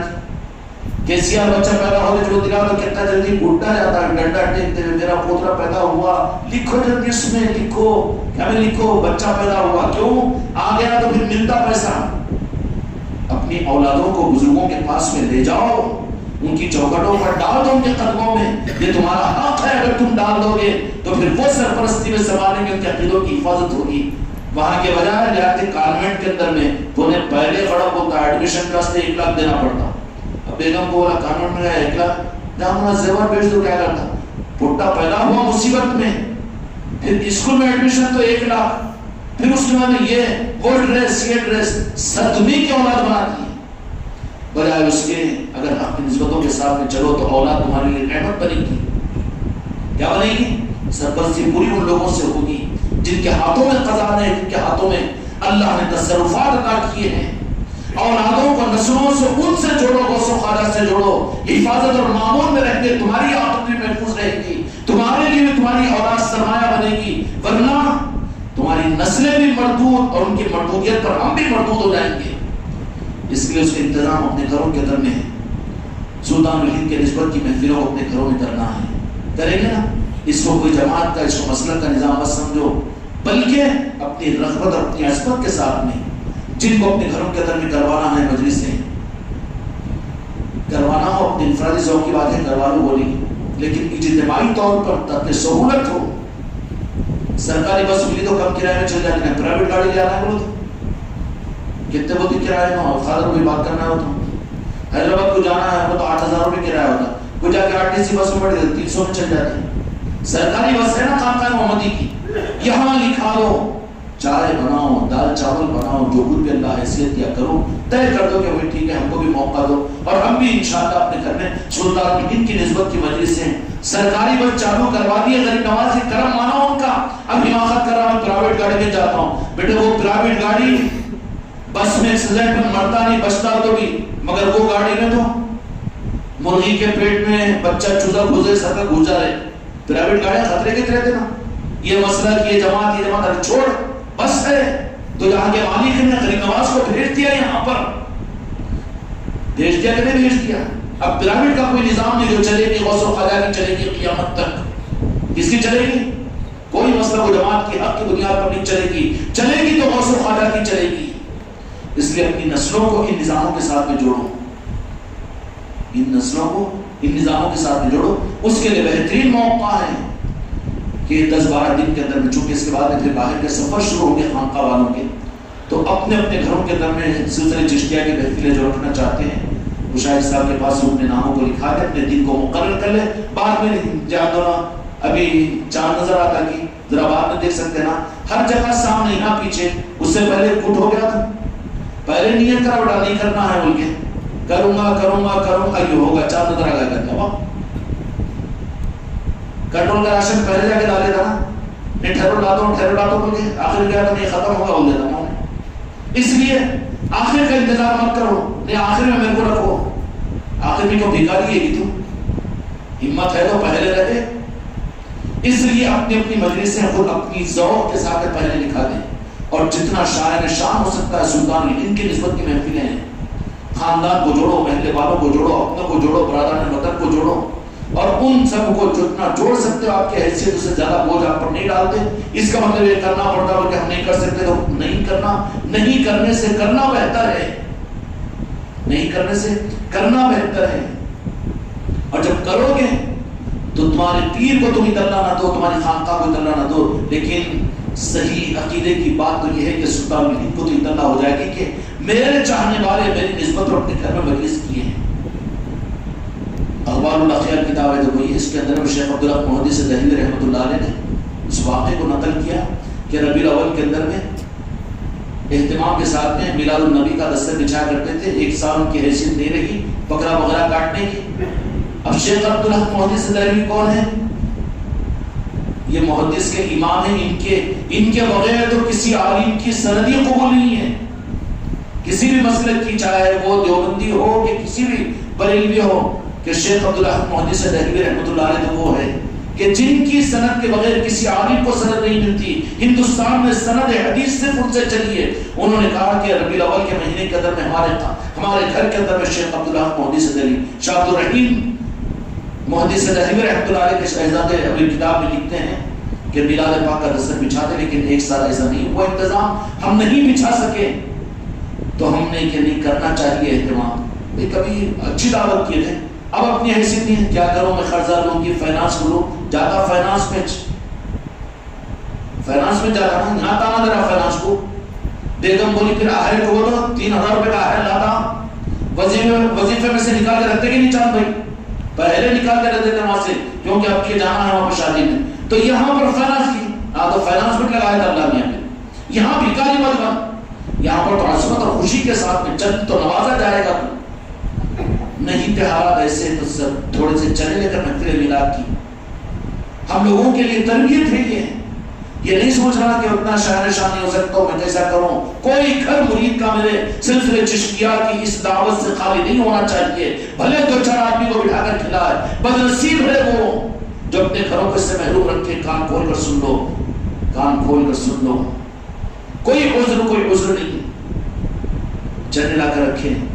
شیخ عبدالحق محدث دہلوی رحمۃ اللہ علیہ فرماتے, شاہ عبدالرحیم صاحب محدث دہلوی فرماتے ہیں کہ اس رات دو جہاں کے مالک میرے آقا محمد رسول اللہ صلی اللہ علیہ وسلم کی زیارت ہوئی اور کہا کہ عبدالحق, جو ہمارے میلاد کی نسبت پر تم نے چنے تقسیم کیے تھے لنگر کے بلائیے. لنگر باسمتی چاول بکرے کا کاٹ کر بریانی, اور وہ بہت اچھی بات ہے, خوشیوں کا اظہار ہے, تیری نسبت کی محبت کی عظمت ہے, بہت کر اللہ تعالیٰ تمہیں دیا ہے. تو نہیں تو اس طرح بھی نیچے مت گر. کون میرا مرید ہے جو اپنے گھر میں پورے چنے نہیں کھلا سکتا؟ اتنا بھکاری ہے کوئی؟ میری نظر میں تو کوئی نہیں ہے. اتنا بھکاری تو کوئی بھی نہیں ہے کہ کسی کو رخصت کیسے دوں میں, جس بنیاد پر دوں میں. نہیں تو کہ وہ بھونے میں چنے جو ہمارے میلاد کی خوشی پر تم نے منائے تھے, بکرے کیے زندگی بھر خاندان پورا, مگر وہ نہیں. میرے آقا تو بے قصوں کے سہارا میرے آقا ہے, دل کے دکھوں کے آسرا میرے آقا ہے. تمہاری غربت کو خدا کی قسم تمہارے میرے آقا مجھ سے اور تم سے زیادہ جانتے ہیں. ہاں مت اٹھاؤ انتظاموں کے اندر میں, کیا کروں میرے پاس میں کہاں ہے. بالکل نہیں, یہ تیری بدنصیبی اور محرومی ہے. کہا میرے آقا نے کہ لاؤ وہ چنوں کو. تو میں آپ کی خدمت وہ چنے لے کر پہنچا, تو میرے آقا دو جہاں کے مالک نے چنوں میں سے لے کر پورے بیٹھے ہوئے جو لوگ تھے, کون لوگ تھے ہوں گے میرے آقا کے پاس بیٹھنے والے, کون تھے ہوں گے؟ زمین پر کر رہے ہیں چنوں کی میلاد کی دعوت, اور ہو رہی ہے مدینے کی چوکھٹ پر ان کی ضیافت. اور کن کو کھلا رہے ہیں وہ؟ میرے آقا کس کو کھلا رہے ہیں؟ وقت کے قطب اور غوث و ابدال تھے ہوں گے. ان کو میرے آقا نے دست مبارک سے دیا. اخبار الاخیار کتاب ہے, دارالعلوم دیوبند کے بھی نصابوں میں داخل ہے, ان کے بھی پاس میں چلتی ہے وہ کتاب, اس میں یہ روایت نقل کی گئی ہے. کھلایا, وہ چنوں کو کھلایا, کہا کہ ہم کو بہت پسند آیا, اور خود آپ نے بھی تناول فرمایا. تو یہ غریب نواز کے نسبت پر تم محفل کریں گے, ہمارا پیر ہو رہا تو پیری لمبی فاتحہ پڑھ کے غریب نواز کے پاس فاتحہ دیا تو چھوڑوں کی بات نہیں ہے.